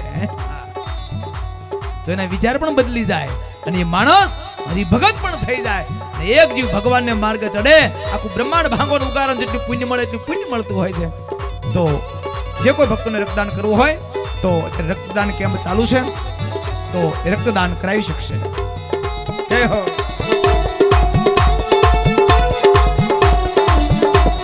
એ ભજન में सावधान रेवे भजन में सावधान रे और बात में चित्त न देवे और बात में चित्त न देवे और बात में चित्त न देवे और बात में चित्त न देवे और बात में चित्त न देवे और बात में चित्त न देवे ભગવાન નીલકંઠ આવી રીતે વર્તે છે ભજનમાં સાવધાન રહે છે બીજી કોઈ વાતમાં ચિત્ત આપતા નથી સવારમાં વહેલા પ્રાતઃ કાળે બાજુમાં એક નદી હતી, ત્યાં નદીમાં ભગવાન નીલકંઠ એકલા આટલા સ્નાન કરવા જાય છે. કોઈ માણસ ન હોય એવા સમયમાં ભગવાન નીલકંઠ એ નદીએ સ્નાન કરવા જાય છે. એક વખતનો સુમાર છે, ભગવાન નીલકંઠ વહેલા જાગ્યા છે. સમગ્ર દુનિયા બધી સૂતી છે, ભગવાન નીલકંઠ વહેલા 3:30-4 વાગ્યામાં જાગ્યા છે. જાગી બાજુમાં એક બહુ મોટી નદી હતી, નદીમાં ભગવાન નીલકંઠ સ્નાન કરવા જાય છે. જ્યાં રાજાનો બંગલા છે, ભગવાન નીલકંઠના ઉતારા છે, ત્યાંથી નદી લગભગ 1 કિલોમીટર દૂર હતી. ભગવાન નીલકંઠ વહેલા જાગ્યા છે, હાથમાં કમંડળું લીધું અને ભગવાન નીલકંઠ નદીએ સ્નાન કરવા જાય છે. ધીમે ધીમે કરતા ભગવાન નીલકંઠ ચાલ્યા જાય છે. નદી નજીકમાં આવી થોડીક દૂર હતી, ત્યાં તો ભગવાન નીલકંઠે 2 મોટા ડાલા મથા કેસરી સિંહોને જોયા. એવા તો વિકરાળ સિંહો હતા જેને જોવા માત્રથી માણસની છાતી ફાટી જાય. એવા ડાલા મથા કેસરી સિંહો એ નદીની બાજુમાં પાણી પી ધીમે ધીમે ધીમે ધીમે એ હાલ્યા આવતા હતા. આ બાજુથી ભગવાન નીલકંઠ આવે છે, આ બાજુથી ભગવાન નીલકંઠ આવે છે, તો બીજી બાજુથી 2 ડાલા મથા કેસરી સિંહો હાલ્યા આવે છે. રાતનો સમય છે, ઘોર અંધારી રાત્રિ છે. ભગવાન નીલકંઠે જોયું કે 2 સિંહ છે. ભગવાન નીલકંઠને જોતાની સાથે સિંહ ઊભા રહી ગયા. 2 ભગવાન મનુષ્ય લીલા કરતા થોડીક વાર ત્યાં ઊભા રહ્યા. મનમાં થયું સિંહ એક બાજુ જતા રહે, પછી હું આગળ વધું. પણ સિંહ હટ્યા નહીં, એ ઊભા રહ્યા. આખિર ભગવાન નીલકંઠ એ સિંહની પરવા કર્યા વગર બંને સિંહો હતા એની વચ્ચેથી હાલતા થયા. અને ત્યારે સિંહો, ખબર નહીં કોઈ જન્મનું જ્ઞાન હશે, સિંહને જ્ઞાન થઈ ગયું છે, ખબર નહીં, ભગવાન નીલકંઠના ચરણમાં આલોટવા લાગ્યા છે. ભગવાન નીલકંઠ જ્યાં પગલીઓ પડી છે એ પગલીમાં એ ચરણમાં એ સિંહો આલોટવા લાગ્યા છે. ડાલા મથા કેસરી સિંહો એને ભગવાન નીલકંઠના દર્શન કર્યા. પાવન હો ગયે, પાવન હો ગયે.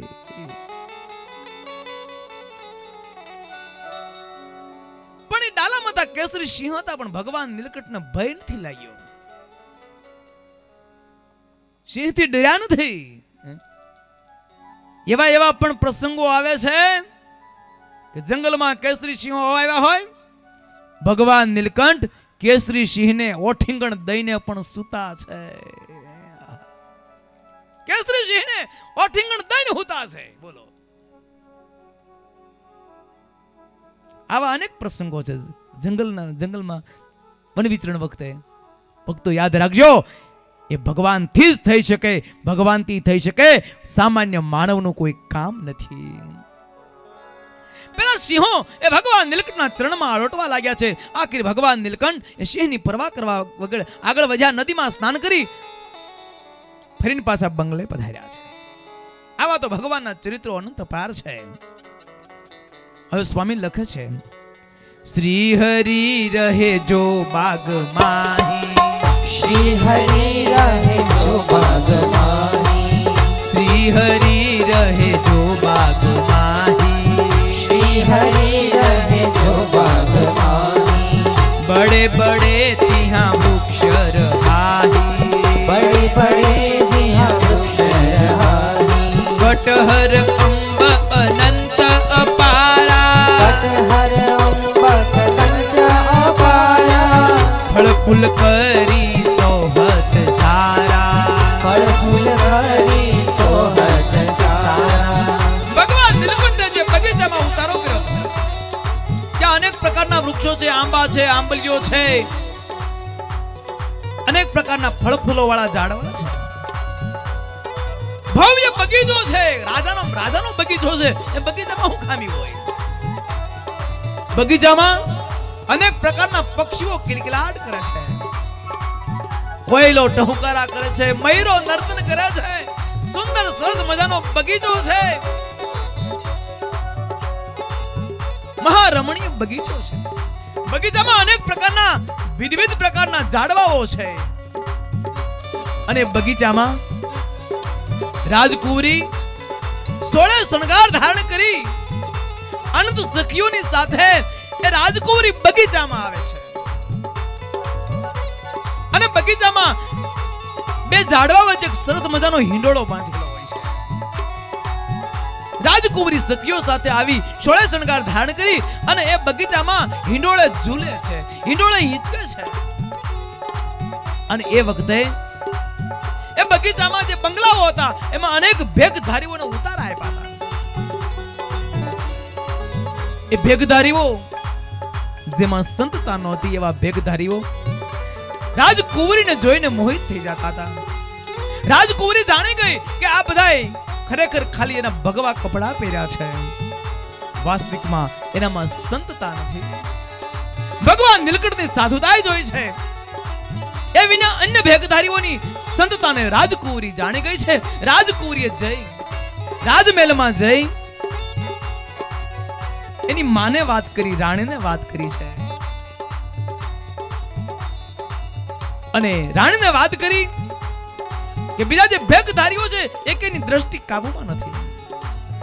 રાણીએ રાજાને વાત કરી કે આવી ઘટના ઘટી છે. રાજાને ખબર પડતાની સાથે રાજા ક્રોધાયમાન બન્યા છે અને રાજાએ હુકમ કર્યો, સિપાહીઓને બોલાવીને કીધું કે જાઓ સિપાહીઓ, અત્યાર સુધી મારા માલ મલિંદા ખાધા, અત્યાર સુધી મેં એની સેવા ચાકરી કરી, પણ એકેય ભેગધારીઓમાં સંતતા દેખાતી નથી. જાઓ સિપાહીઓ, મારી આજ્ઞા છે ભગવાન નીલકંઠ સિવાયના એક એક ભેગધારીઓને અહીંથી મારા મહેલમાંથી કાઢી મૂકો અને કદાચ મારી પાસે આવે તો આવવા નહીં દેશો. રાજાનો હુકમ થતા સિપાહીઓએ બધા ભેગધારીઓને મહેલમાંથી બહાર કાઢ્યા છે. જે દિવસે મહેલમાંથી બહાર કાઢ્યા એ દિવસે બરોબર ગોકુળ અષ્ટમીનો દિવસ હતો. પણ ભગવાન નીલકંઠની સંતતા જોતા રાજાને બહુ ભાવ થયો છે. રાજા ભગવાન નીલકંઠ પાસે આવ્યા છે. ભગવાન નીલકંઠ પાસે આવી ભગવાન નીલકંઠના કદમમાં ઝૂક્યા છે. કદમમાં ઝૂકી રાજા બુટોલપુરના રાજા એમ કહે છે, કૃપાનાથ, આપ એક મહાન સિદ્ધ યોગી છો, બાકી તો બધાય કેવા માત્રના એ ભેગધારી છે. ભગવાન નીલકંઠના પગમાં પડ્યા છે. રાજા બોલે છે, હે બરણી તુમ ભલે અહીંયા આયે, हे वरनी तुम भले यहाँ आए, तुम्हारे दर्श अब हम पाए, तुम्हारे दर्श अब हम पाए, दर्श भये जी आंचे तुम्हारे, दर्श भये दीदाते तुम्हारे, सुफल जन्म सब भये हमारे, सुफल जन्म अब भये हमारे, सुफल जन्म अब भये हमारे, सुफल जन्म अब भये हमारे.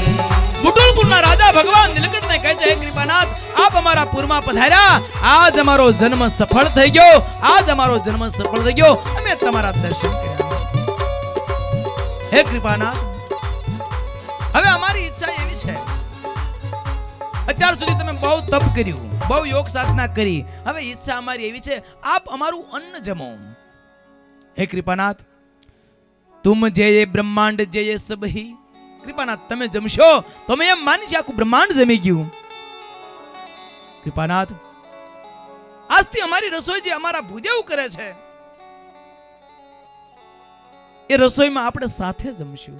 તમારા ઠાકોરજીને કાયમ અમારા ભૂદેવને ત્યાં મોકલી દેજો, અમારા ઠાકોર ને તમારા ઠાકોર બંને કાયમ સાથે જમશે. તમે અમારા રાજમહેલ જમજો. કૃપાનાથ, અત્યાર સુધી તમે તપસ્યા બહુ કરી છે, ખૂબ યોગ સાધના કરી છે, અમારી ઈચ્છા એવી છે, હવે આપ અમારા અન્નનો સ્વીકાર કરો. આખિર બુટોલપુરના રાજાનો ભાવ અને પ્રેમ જોઈ ભગવાન નીલકંઠે હા પાડી છે.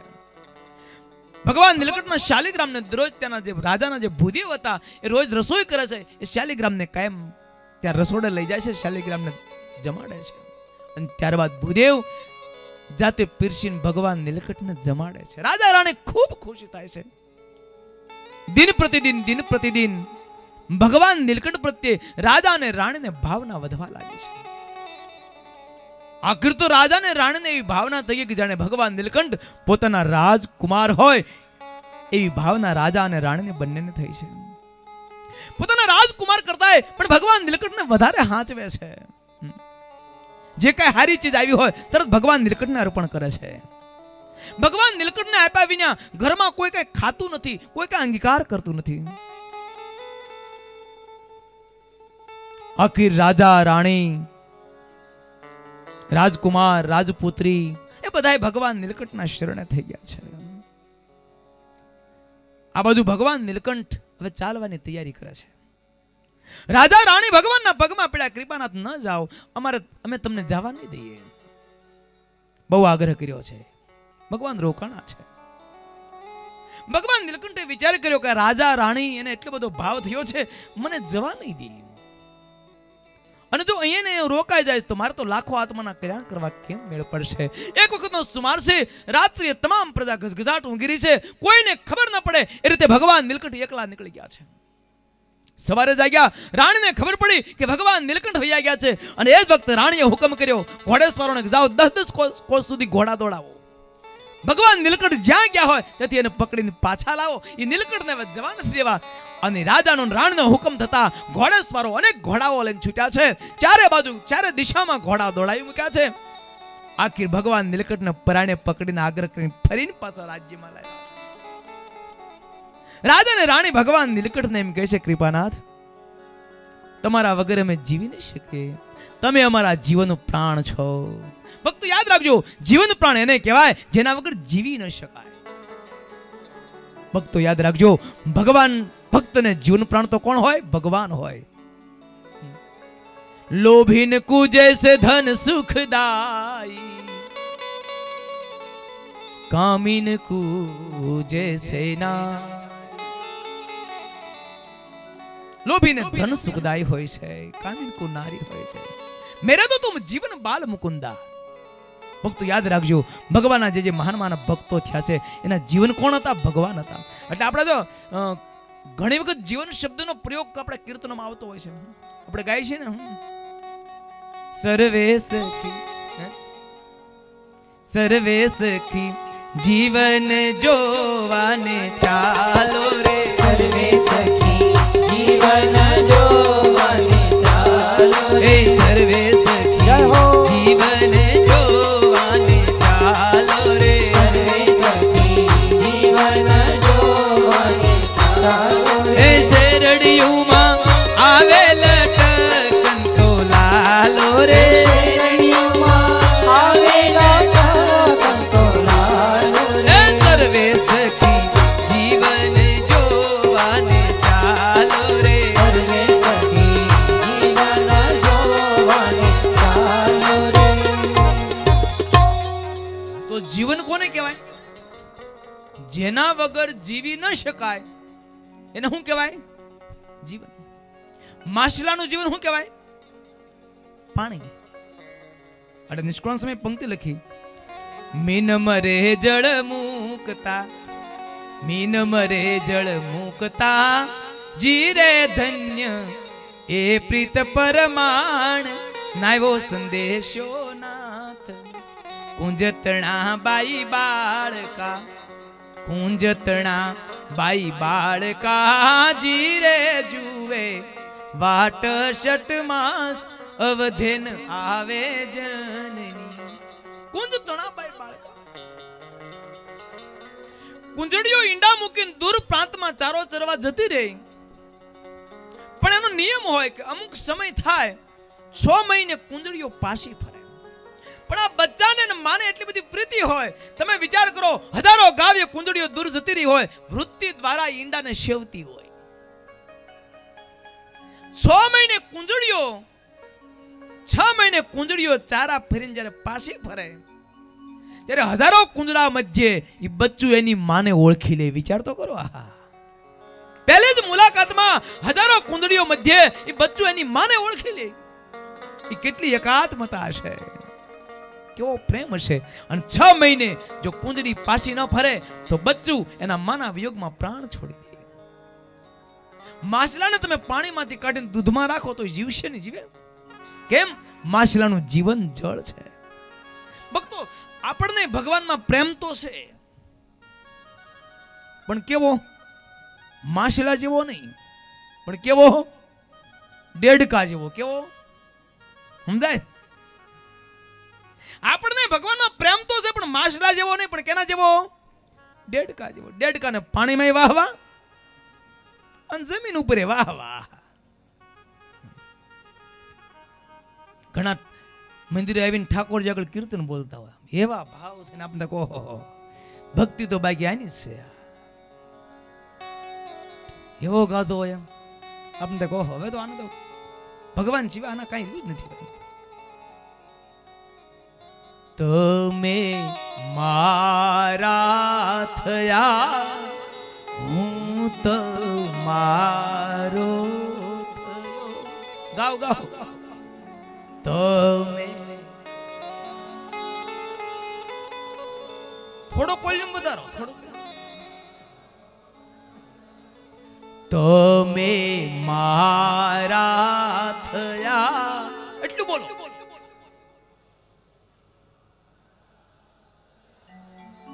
હજી અવાજ તમારો બરાબર ન આવ્યો. તમે મારા થયા,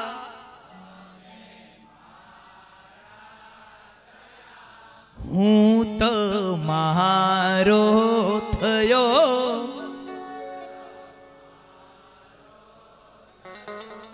બહુ નામી આવો આવો સહજાનંદ સ્વામી.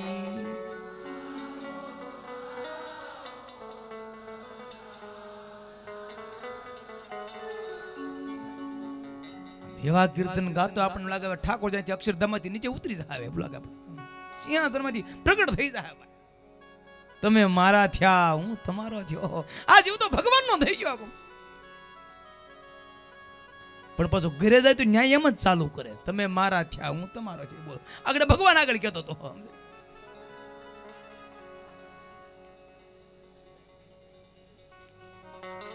આપણો ભગવાનમાં પ્રેમ છે, પણ યાદ રાખજો માછલા જેવો નથી, આપણો દેડકા જેવો છે. કેવો?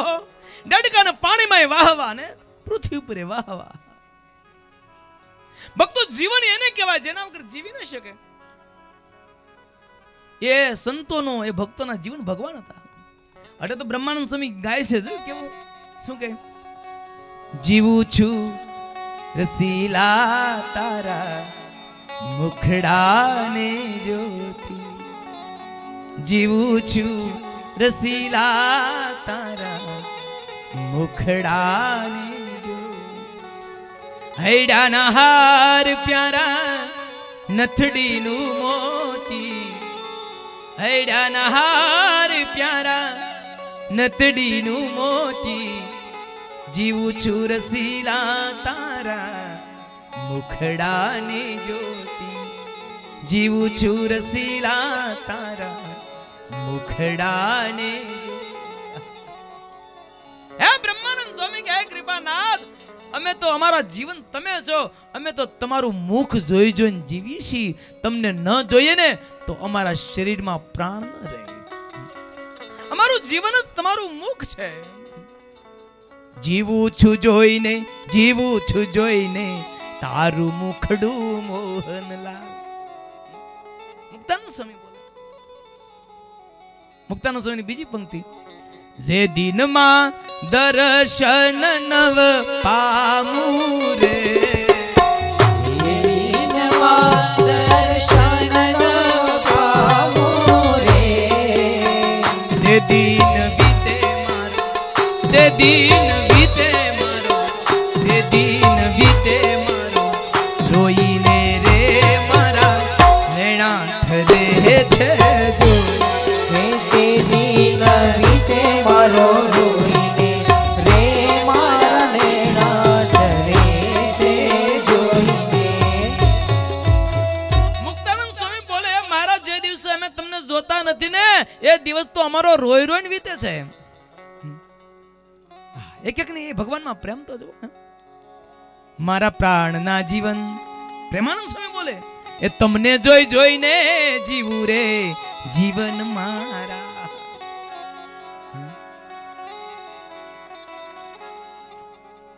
હું તો જીવું મોહન તુને જોઈને, વળી રાખું આખરડીમાં પ્રોઈને. આનું નામ જીવન કહેવાય. યાદ રાખજો, આનું નામ જીવન કહેવાય. આનું નામ જીવન કહેવાય. હવે આપણે તપાસ કરવો જોઈએ, આપણે જીવન શું છે કે જેના વગર આપણે જીવી જ ન શકીએ. લોભી માણસનું જીવન શું હોય? ધન હોય, ચમડી તૂટે પણ દમડી ન છૂટે. બોલો, ગમે એમ થાય ને. તમે હા તમે એમાં કહો તો લોભી માણસ એ દમડી ન છૂટે. એને રૂપિયો પ્રાણ કરતા વાલો હોય. બે લોભિયા ભેગા થઈ ગયા, પછી વાતો કરતા હતા કે તમે કેટલું ઘી વાપરો? તો કે કમસે કમ મારે મહિના 2 મહિનામાં 100 ગ્રામ ઘી તો વપરાય જ જાય. લે,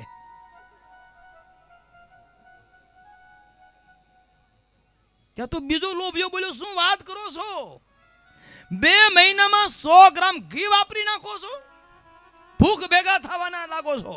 કેમ વાપરો છો? એ કે અમે એવી રીતે વાપરી છે કે એક બોટલ લઈ આવ્યા છીએ, રોટલી ચોપડી હોય તો હળી અડાડીને રોટલીને અડાડી દઈ. 2 મહિનામાં અમારું ઘી પૂરું થઈ. 2 મહિનામાં તમે ઘી પૂરું કરી નાખો છો, ભૂખ ભેગા થયા લાગો છો. તમે કઈ રીતે વાપરો છો? એ કે હું 100 ગ્રામ ઘી લાવ્યો છું, આજે 2 વર્ષ થયા. એટલે 100 ગ્રામ ઘી લાવ્યો છું, આજે 2 વર્ષ થયા. કઈ રીતે વાપરો? એ કે ઘી લાવી બોટલમાં પેક કરી, બોટલને બંધ કરી દીધી અને રોજ બોટલ ફેરવી દીધી. રોટલીને બોટલ ફેરવી દઈ છે. 2 વર્ષ તાજી યથાવત એમ ને એમ છે. આને કોઈ દુષ્કાળ નડે? લોભીને ધન બહુ વાલું હોય. યાદ રાખજો, ભક્તો એવા ભગવાન વાલા થઈ જાય તો બેડો પાર થઈ જાય. બેડો પાર થઈ જાય. આનું નામ જીવન કહેવાય. આનું નામ જીવન કહેવાય. આજે રાજા ને રાણી ભગવાન નીલકંઠ ને કહે છે, હે કૃપાનાથ, તમે અમારા જીવન પ્રાણ બની ગયા છો. તમારા વગર હવે અમે જીવી નહીં શકીએ.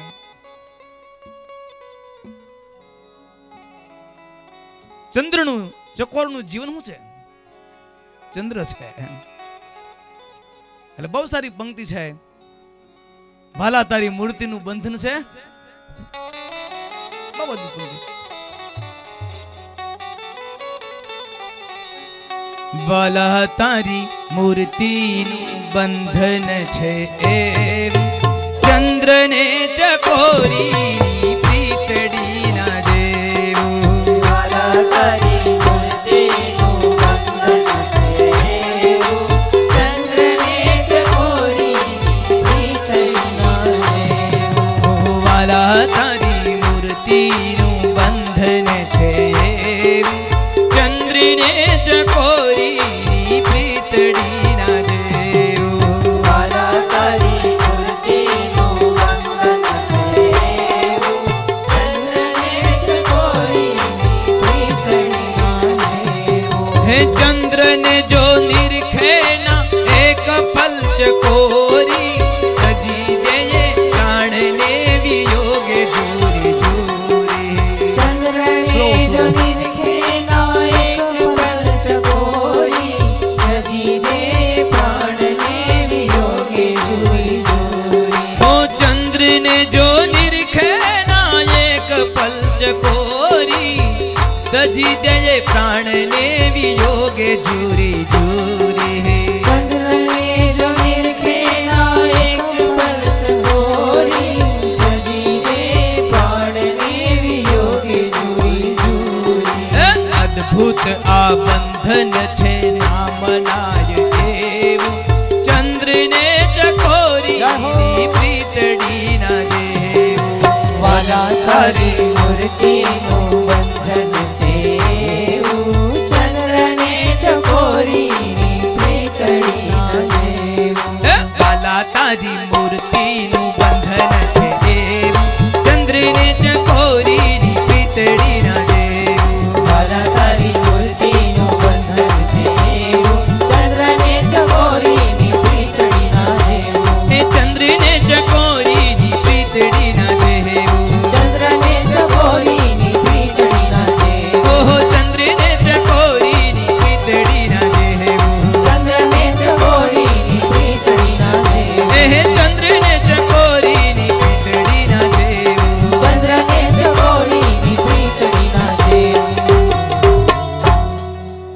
चंद्र ने जो निरखे ना एक पल चकोरी। चकोर ने चंद्रमा साथे प्रीति छे, याद राखજો। એમ કહેવાય કે ચંદ્ર ઉગે એટલે ચકોર સતત એ ચંદ્રની સામું જોઈ રહી છે, એને શરીરનું ભાન ભૂલાઈ જાય છે। જેમ ચંદ્ર ઉપર આવે એમ ચકોર પણ પોતે એનું મસ્તક ઊંચું કરે, આમ ઢળી જાય તો એનું માથું ઢળી જાય ને ખબર નથી રહેતી। અને જ્યારે ચંદ્ર હાથમાં જાય ત્યારે એના વિયોગમાં એ તલસતો હોય છે। આવો જેને ભગવાનમાં પ્રેમ થઈ જાય એનો બેડો પાર થઈ જાય। રાજા અને રાણીને ભગવાન પ્રત્યે એવો પ્રેમ થઈ ગયો છે, ભગવાનને કહે છે કૃપાનાથ અમે તમારા વગર જીવી નહીં શકીએ, કૃપાનાથ તમે અહીંયા રોકાઈ જાઓ। એનો ભાવ અને પ્રેમને વજથી ભગવાન નીલકંઠ રોકાણા છે, બુટોલ પતન રોકાણા છે। પણ રાજા અને રાણીએ નક્કી કર્યું કોઈ પણ ભોગે નીલકંઠને જવા નથી દેવા। खूब काळजी राखे छे, खूब सावधानी राखे छे, खूब हांचवे छे। पण भगवान नीलकंठे विचार कर्यो हूँ तो अनंत जीवात्माना कल्याण वास्ते अहींया आव्यो छुं, ब्रह्मांडमां पधार्यो छुं, पण राजा राणी मने जवा नहीं दे। दिन प्रतिदिन राजा ने राणी ने एटलो बधो भाव वधवा लाग्यो। एक वखत तो मया राणी ने एटलो बधो भाव थयो, राजा ने एवो भाव थयो, राणी ने एवो भाव थयो। ओहो नीलकंठ केवा सुंदर छे, स्वरूपवान छे। भगवान आपने आवो दीकरो आप्यो तो केवुं सारुं हतुं, बोलो ત્યાંથી સંકલ્પ શરૂ થયો। ભગવાને આપણને આવો દીકરો આપ્યો તો કેવું સારું હતું। રાણીએ વિચાર કર્યો કાંઈ નહીં, ભગવાન આવો દીકરો નથી આપ્યો તો કાંઈ નહીં, જો માની જાય ને તો આપણને ઘર જમાઈ બનાવી દે, બોલો। મનમાં સંકલ્પ થયો કે જો માની જાય તો આપણને ઘર જમાઈ બનાવી દે। ધીમે ધીમે કરતા એક વખત વાતની વાતમાં ટપકું મૂક્યું મયા રાણીએ। વર્ણિરાજ અમારી ઈચ્છા એવી છે, આવડું મોટું વિશાળ રાજ છે, હજારો હાથીઓ ઘોડાઓ, આવું વિશાળ સૈન્ય, આવડું મોટું રાજ, કૃપાનાથ આ રાજ આપ અંગીકાર કરો। મયા રાણીએ કીધું। ભગવાન નીલકંઠે ઘસીને ના પાડી દીધી, નહીં અમે રાજ કરવા નથી આવ્યા, અમે તો અનંત જીવાત્માના કલ્યાણ કરવા વાસ્તે આવ્યા છીએ, કલ્યાણ કરવા। મયા રાણીએ બહુ સમજાવ્યા। ભગવાન નીલકંઠ એકના બે નથી થયા ત્યારે મયા રાણી ભગવાન નીલકંઠને સમજાવતા કહે છે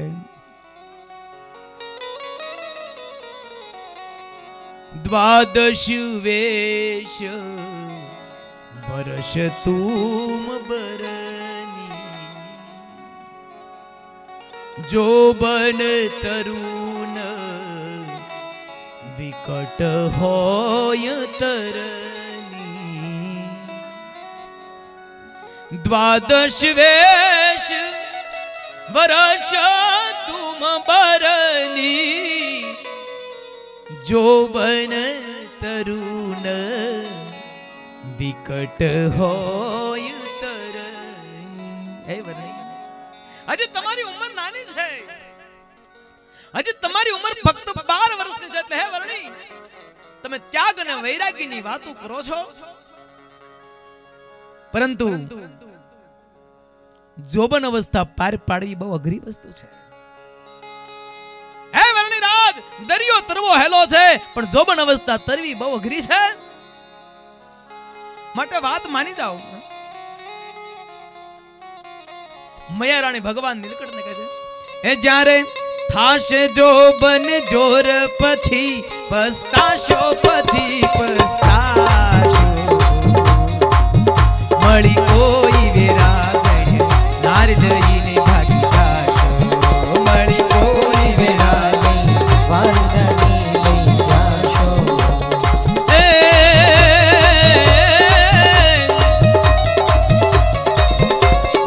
એ થયા તેના સારું કુવાર ઋષિ મુનિ રાયા, ઋષિ મુનિ રાયા। એ પડ્યા દેવ તપસ્વી સિદ્ધ એવી એ માયા, એ પડ્યા દેવ તપસ્વી સિદ્ધ એવી એ માયા, પડ્યા દેવ તપસ્વી સિદ્ધ એવી એ માયા, એ પડ્યા દેવ તપસ્વી સિદ્ધ એવી એ માયા, એ પડ્યા દેવ તપસ્વી સિદ્ધ એવી એ માયા, પડ્યા દેવ તપસ્વી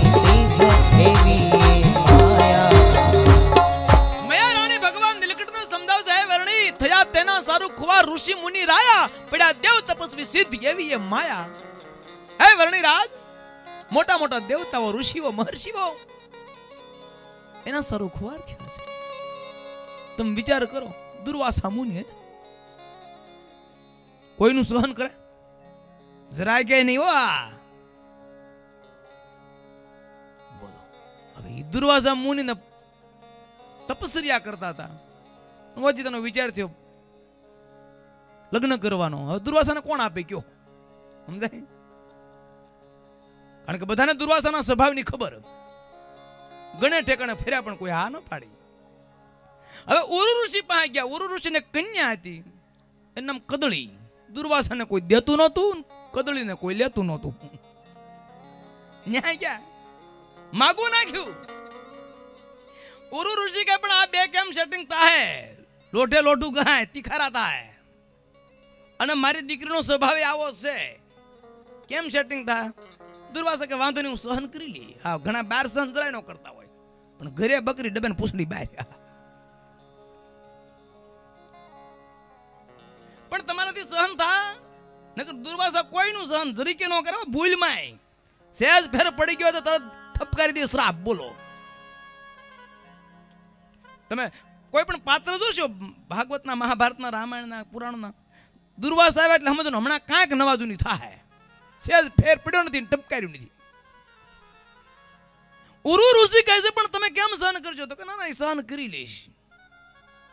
ઉરુ ઋષિ કીધું વાંધો નહીં, મારી કન્યા તમને અર્પણ કરું, પણ એક શરત, કદાચ મારી દીકરીની કઈ ભૂલ આવે તો છેલ્લી બાકી એને અહીંયા મૂકી જાજો, પણ એને તમે બીજું કઈ ક્રોધિત નહીં થતા, એને શ્રાપ બ્રાપ નહીં દેતા. તો વાંધો નહીં, આવું નક્કી કર્યું. દુર્વાસાનું શક પણ નક્કી કર્યું. દુર્વાસા પરણીને ઘરે આવ્યા અને જ્યાં ઉમરામાં પગ મૂક્યો ને કદળીને એ ઉમરો પગારે ભટકાણો. હવે વાઘ કદળીનો ગાળું ઠપકારે દુર્વાસાને. આ પીટાનો ઉમરો હારો નથી, લે એમાં ઉમરો શું કરે? રોજ દુર્વાસાને ગાળું દે પણ દુર્વાસા સહન કરી લે, કાંઈ બોલે નહીં, કાંઈ બોલે નહીં. અમુક અમુક જો મુશામ લીંબુ લટકતા હોય, શારફા રાઈફલો લટકતી હોય, બહાર નીકળતા અસામાજિક તત્વો થરથર કંપે, ભાગો ભાગો, ફલાણા ભાઈ આવ્યા, ફલાણા ભાઈ આવ્યા. પણ ઘરે જાય એટલે બકરી ડબે ને પૂછડી બહાર, રાઈફલું બાઈફલું ક્યાંય પડી રહે અને હિંચકો નાખો તો ચાલુ થઈ જાય. બોલો, એ તો હારું છે, તમને સત્સંગ છે એટલે તમારા વાહને આરામ છે, યાદ રાખજો. બાકી પ્રકૃતિ પુરુષ સુધી આમ હાલે છે, પ્રકૃતિ પુરુષ સુધી. દુર્વાસાનું કઈ નહોતું આવ્યું. બોલો, વિના કારણે દુર્વાસાને ગાળું દે તો દુર્વાસા સહન કરી લે. એક દી દુર્વાસા ધ્યાનમાં બેઠા અને કદળીનો કોણ જાણે હું તો સ્વભાવ જ હતો. બાર ગાવે બોલી બદલે તરુવર બદલે શાખા, બુઢાપે કેશ બદલે પણ લખણ નો બદલે લાખા. બાર ગાવે બોલી બદલે તરુવર બદલે શાખા, બુઢાપે કેશ બદલે પણ લખણ નો બદલે લાખા. અમુક અમના લખણ જેવા હોય,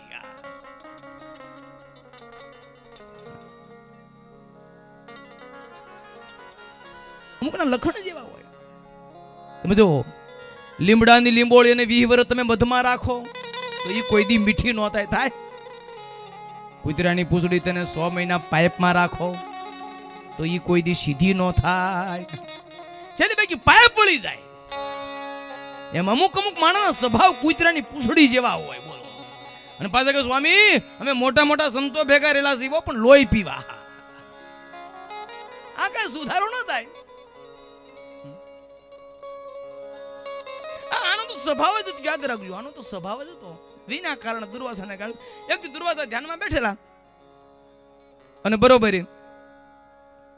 વિના કારણે કદલી ગાળ્યું દીધા કરે. દુર્વાસા એક ગાળ બોલે, એક બારાનો મણકો મૂકે, બીજી દે એટલે બીજો મૂકે ને 100 ગાળ દીધી અને દુર્વાસાનો મગજ ગયો. પછી કાંક હજ આવે ને, ખીજાઈ ગયા અને પછી શ્રાપ દઈને બાળી મૂકી કદળીને. આ બાજુ ઉરુ ઋષિ એ તપસ્યા કરતા હતા. એ બરાબર એ ઉરુ ઋષિને ત્યાં ઘરે જે એનું જે નાવાનું વસ્ત્ર હતું નીચે પડી ગયું. એટલે ઉરુ ઋષિને ખ્યાલ આવ્યો જરૂર કાંઈક હુતિક આવ્યું લાગે છે. આંખ મીચીને જોયું ત્યાં કદળી મરી ગઈ. અને ઉરુ ઋષિ ધુઆ પુઆ થતા થતા દુર્વાસાના ઘરે આવ્યા. મેં પહેલા કીધું તું કાંઈ પણ તકલીફ પડતા મૂકી જાજો, પણ શ્રાપ નહીં દેતા. અને ઉરુ ઋષિ ખીજાતા ખીજાતા આવ્યા. દુર્વાસાને ખબર પડી ઉરુ ઋષિ આવે છે એટલે તરત જ દુર્વાસા મુનિ છે ને એ ઉરુ ઋષિને હામાં ગયા મળ્યા પોકે પોકે રડવા. હવે દુર્વાસા કહેવાય ઉરુ ઋષિ કહેવાય જે થવાનું થઈ ગયું, હવે બીજું શું કરી, બીજું કયો લ્યો, થવાનું તો થઈ ગયું. વળી પાછા નારદજી આવ્યા ને સમજાવ્યા ને તપસ્યા કરવા વે ગયા ને વળી પાછા તપ મળ્યા કરવા. દુર્વાસા મુનિ તપ કરવા મળ્યા. ઇન્દ્રને ચિંતા થવા મળી, આનું તપ વધી જાય, મારું રાજ લઈ જાય, તો મારું ઇન્દ્રાસન લઈ જાય. વળી અપ્સરાને મોકલી, તું ગમે એમ કે તપમાં ભંગ કરી. અપ્સરા આવે, રોજ આંગણું વાળી જાય, નાવા જાય, ત્યાં બધું આમ સાફ સફાઈ સરસ કરી જાય. દુર્વાસા વિચાર કરે કે આવું કોણ હશે કે મારી આવી સરસ મજાની સેવા કરે છે. એક વખત તો ઝાડવાડા હંતાઈને જોયું તો અપ્સરા એ રોજ બધું આંગણું વાળી જાય, સાફ કરી જાય, પુષ્પો મૂકી જાય. અપ્સરાને જોતાની સાથે દુર્વાસા મોહિત થયા. દુર્વાસાએ માગણી કરી કે મારી સાથે લગ્ન કરો. અપ્સરા તો એને તપમાંથી ભંગ કરવા માટે જ આવી હતી. અપ્સરાએ કીધું હું લગ્ન કરું, વાંધો નહીં. લગ્ન કર્યા. અપ્સરા ત્યાં થોડાક સમય રોકાણી. દુર્વાસાને 3-4 સંતાનો થયા. દુર્વાસા વળી પાછા સંસાર વ્યવહારમાં લાગી ગયા તપ કરતા કરતા. કારણ કે ઇન્દ્રને ભય હતો કે આનું તપ વધી જાય તો મને મારું રાજ લઈ લે. પછી અપ્સરાએ કીધું કે હવે મને અહીંયા જંગલમાં રહેવું નથી ગમતું, હાલો આપણે સિટીમાં જવું છે. ઘણા આવો પ્રોબ્લેમ હોય. એક ભાઈ કહેતા હતા કે મારે તો અહીંયા આવવું જ નહોતું સુરતમાં, હવે મને અહીંયા કઈ આવડે નહીં, કરું શું કે. પણ ઘરના માણે કે નહીં સુરત જ જવું, પણ મેં કીધું મને કઈ આવડતું નહીં, શું કરું. એ કે હું હંસો આય કે ઘરે કાંઈ પણ હાલો આયા નથી રહેવું, લે બોલો. એટલે હું આવ્યો કે એટલે અપ્સરાએ વ્યાન કર્યું કે નહીં આયા નથી રહેવું ગામડામાં, જંગલમાં કોણ રહે, અમારે જવું શહેરમાં. હવે વ્યાન કર્યું શું કરું, તો વાંધો નહીં જાય. હવે શહેરમાં જવું હતું, જંગલ છોડી જવાનું હતું. એટલે દુર્વાસા મુનિ આગળથી બધા જમી લીધું બરાબર. 3-4 છોકરા હતા, એને પણ બધાને વ્યવસ્થિત જમાડ્યા. રસ્તામાં ખાવા પીવાની સગવડતા થાય ન થાય એટલે અગાઉથી બધી તૈયારી કરી. અને પછી એ બધાને જમાડ્યા અને સવારમાં હાલતા થયા. પણ આ બધું ધામડું હાચવાનું દુર્વાસાને પાછું. એકને ખભે બેહાર્યો ને એકને કેડમાં બેહાર્યા ને 2 ખભે ને 1 હાથે ને આવું પડ્યા ભાઈ શહેરમાં જવા માટે. અને થોડાક આગળ વધ્યા ને તે રાતે ખવડાવેલું બહુ છોકરાઓને, સમજ્યા. આ સંસારીની દશા છે ભાઈ બધી આવી. અને તોય સંસારી આનંદ માનતા હોય, હા તોય મોજ માણતા હોય. બોલો છોકરા ખોળામાં એકી બેકી કરી જાય તો કે હોય એને કરે, ન હોય ને શું કરે, બોલો એનો આનંદ છે. ઓહો ભાગ માને, ઓહો ભાગ. દીકરા ક્યાંથી દીકરા હોય એને કરે, બોલો એમાં ઓહો ભાગ માને, બોલો. દુર્વાસા બે બાજુ બેરેલા છોકરાને હાંજે ખાધેલું બહુ ઝાડા ફરી ગયા અને આમ ગળામાં હારડા હોય એમ થઈ ગયું ભાઈ. અને નારદ મુનિ આવ્યા આકાશ માર્ગે જોઈ કહો આ દુર્વાસા અને આ દશા, આ કોઈનું જ રાગ સહન ન કરે ને આ દશા. પણ આને કેવું કેમ? એટલે નારદજી યુક્તિ કરી. દુર્વાસા જતા હતા મીડા દંડવત કરવા, કહો પધારો પધારો, આપ જેવા મહાન સંતના દર્શન થઈ ગયા, આજ હું તો ભાવન પાવન થઈ ગયો. અરે આવી મૂર્તિના અલૌકિક દર્શન તો આખી જિંદગી નહીં ભૂલાય. ફૂલના હારમાં તો ઘણી વખત દર્શન કરેલા, પણ આવા હારના દર્શન તો પહેલા વહેલા થયા ભાઈ.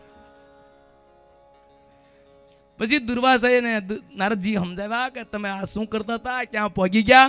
વળી પાછા એમાંથી બહાર કાઢ્યા, વળી પાછા તપ કરવા વ્યાઈ ગયા. સમજાય એટલે લખ્યું. આ મયારાણી હમતા નથી બોલતા, ભગવાન નીલકંઠને સમજાવે. સાંભળો વર્ણી.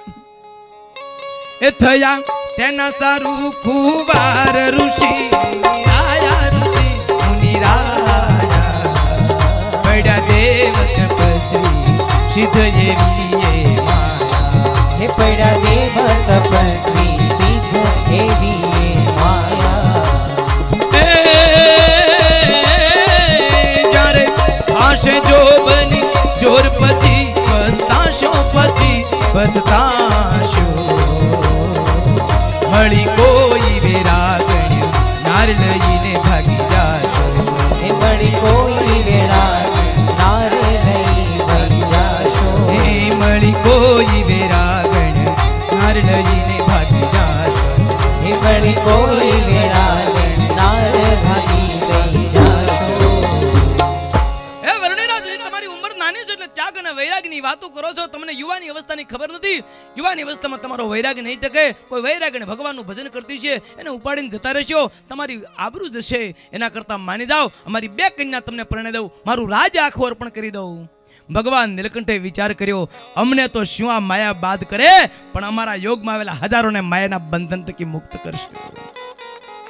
અનેક પુરુષોને સ્ત્રીઓના બંધન થકી મુકાવશું, અનેક નારીઓને પુરુષોના બંધન થકી મુકાવશું. એ તત્વ અમે છીએ કોણ છીએ આ મૈયારાણીને ખબર નથી એટલે અમે બોલી રહ્યા છે. અમે કોણ છીએ તત્વ બતાવવું પડશે. એમ બોલતાની સાથે ભગવાન નીલકંઠે ચપટી વગાડી મયાદત્ત અને મયારાણીને સમાધિ થઈ. સમાધિમાં અક્ષરધામમાં ગયા. જે મૂર્તિ પોતાના મહેલમાં છે નીલકંઠ વર્ણની, એ જ મૂર્તિના દર્શન મયાદત્ત અને મયારાણીને અક્ષરધામમાં થયા છે. અક્ષરધામમાં થયા છે. કોટાન કોટી મુક્તો ભગવાન નીલકંઠની સ્તુતિ કરી રહ્યા છે. ફરીને ભગવાન નીલકંઠે ચપટી વગાડી મયાદત્ત અને મયારાણી સમાધિમાંથી જાગૃત થયા. મહારાજને પ્રણામ કર્યા. કૃપાનાથ માફ કરજો કંઈક વધારે બોલાણું હોય તો, અમને ખબર નહોતી. આપ તો પરબ્રહ્મ તત્વ છો, આપ તો પરબ્રહ્મ તત્વ છો. કૃપાનાથ અમારું આત્યંતિક કલ્યાણ કરજો, અમારું આત્યંતિક કલ્યાણ કરજો. આખરી ભગવાન નીલકંઠે મયાદત્ત અને મયારાણીને અભયદાનનું વરદાન આપ્યું છે. જાઓ અમે તમને વરદાન આપીએ છીએ, જેથી તમારો અંતકાળ આવશે ને ત્યારે દિવ્ય વિમાન લઈને હું તમને તેડવા આવીશ, મારા અક્ષરધામમાં તેડી જશે. આખિર મયાદત્ત અને મયારાણીને બહુ ભાવના થઈ છે. મનમાં વિચાર છે કે ભગવાન નીલકંઠને જવા નથી દેવા. પણ ભગવાન નીલકંઠે વિચાર કર્યો કે હું અહીંયા એક જગ્યાનું એટલાનું કલ્યાણ કરવા થોડો આવ્યો છું, અનેકનું કલ્યાણ કરવા આવ્યો છું. આખિર એક વખતનો સુમાર છે, એક મહિનો દિવસ વ્યતીત થયો છે. આખી રાજા રાણી પ્રજા બધી ઘસઘસાટ ઊંઘી રહી છે, કોઈને ખબર ન પડે એમ રીતે ભગવાન નીલકંઠ નીકળી ગયા છે. સવારે જાગ્યા, રાજા રાણીને ખબર પડી, ચારે બાજુ ઘોડાઓ દોડાવ્યા, પણ કોઈ જગ્યાએ ભગવાન નીલકંઠ હાથમાં આવ્યા નથી, પકડાયા નથી. ભગવાન નીલકંઠ ત્યાંથી આગળ ચાલતા થયા છે. નેપાળ બાજુ ભગવાન નીલકંઠે કદમ ઉઠાવ્યા છે. આગળ નેપાળ વધતા નેપાળમાં આગળ ભગવાન નીલકંઠ ક્યાં જાય છે એ હવે આગળની કથામાં થાય. સમજાય? હવે તમારી નેપાળથી આગળ ક્યાં જાય છે સાંભળવું હોય તો કે બીજે કથા થઈને આવજો. એ સાથે અહીંયા કથાનો સમય પણ પૂર્ણ થાય છે. 3 દિવસ સુધી અદ્ભુત પુષ્પદોલોત્સવ નિમિત્તે આ 3 દિવસ જ્ઞાનયજ્ઞ કેમ સમય ગયો ખબર ન પડી.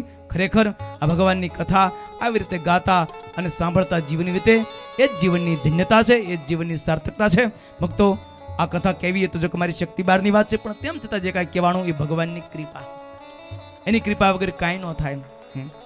એની કૃપા હોય તો મૂંગો બોલતો થાય, પાંગળો પર્વત ચડે. એટલે તમામ યશ આપણે ભગવાનના ચરણોમાં અર્પણ કરીએ છીએ. मेरा मुझ में कुछ नहीं, तेरा है सब तोर, तेरा तुझको सौंप दिया, क्या लगेगा मोर. तो આ તમામ યશ આપણે ભગવાન શ્રીના ચરણોમાં અર્પણ કરીએ છીએ. જે કંઈ બોલાણું છે ભગવાન શ્રીની કૃપા, સદગુરુ સ્વામી શ્રી નિત્યસુદાજી સ્વામી એમને પણ અમારા પર આશીર્વાદ, પૂજ્યપાદ કોઠારી સ્વામી, પૂજ્યપાદ આનંદ સ્વામી, બ્રહ્મસ્વરૂપ સ્વામી વગેરે સંતોનો અમારા પ્રત્યેનો ભાવ, પ્રેમ, રૂઢ આશીર્વાદ, તમારા જેવા બધા ભક્તોનો પણ ભાવ અને પ્રેમ, એને કારણે આ કથા કહી શક્યા છીએ. એમાં જે કાંઈ સારું લાગ્યું એ આધારાનંદ સ્વામીનું છે, જે કાંઈ ક્ષતિ છે એ મારા જેવા નાના સાધુની ભૂલ છે, તો આપ બધા વડીલો છો ક્ષમ્ય કરજો. સાથે સાથે લખ્યું છે કથા સાંભળ્યા પછી દક્ષિણા આપવી જોઈએ, તો એ ન્યાયે આજે અમે દક્ષિણા માગવાના અધિકારી છીએ. તો દક્ષિણામાં અમે તમારી પાસે આ જગતના કોઈ પદાર્થો નથી માગતા, પણ દક્ષિણામાં અમે તમારી પાસે એ માગીએ છીએ કાંઈ યોગી ચોક સીમાડામાં અદ્ભુત મંદિરનું નિર્માણ થયું છે. રોજ સવાર સાંજ 2 ટાઈમ મંદિરે આવજો, આવા નિયમ ગ્રહણ કરજો. અહીંયા પાર્ષદો રહે છે અને બધા પાર્ષદો સંતો જેવા જ છે, એનો સત્સંગ કરજો. સમજાય? રોજ મંદિરે આવજો, વ્યસનો હોય તો વ્યસનો છોડજો, એકાદશી આદિકના વ્રતો કરજો, તો અમે માનશું કે તમે બધી જ અમને દક્ષિણા આપી. એ શબ્દો સાથે અહીંયા મારી વાણીને વિરામ આપું છું. બોલો સ્વામિનારાયણ ભગવાન. अगर ये वीडियो आपको पसंद आया हो तो लाइक करें और शेयर करना मत भूलिए. कथा चैनल को और बेल आइकॉन पर क्लिक करना मत भूलिए लेटेस्ट वीडियो सबसे पहले पाने के लिए.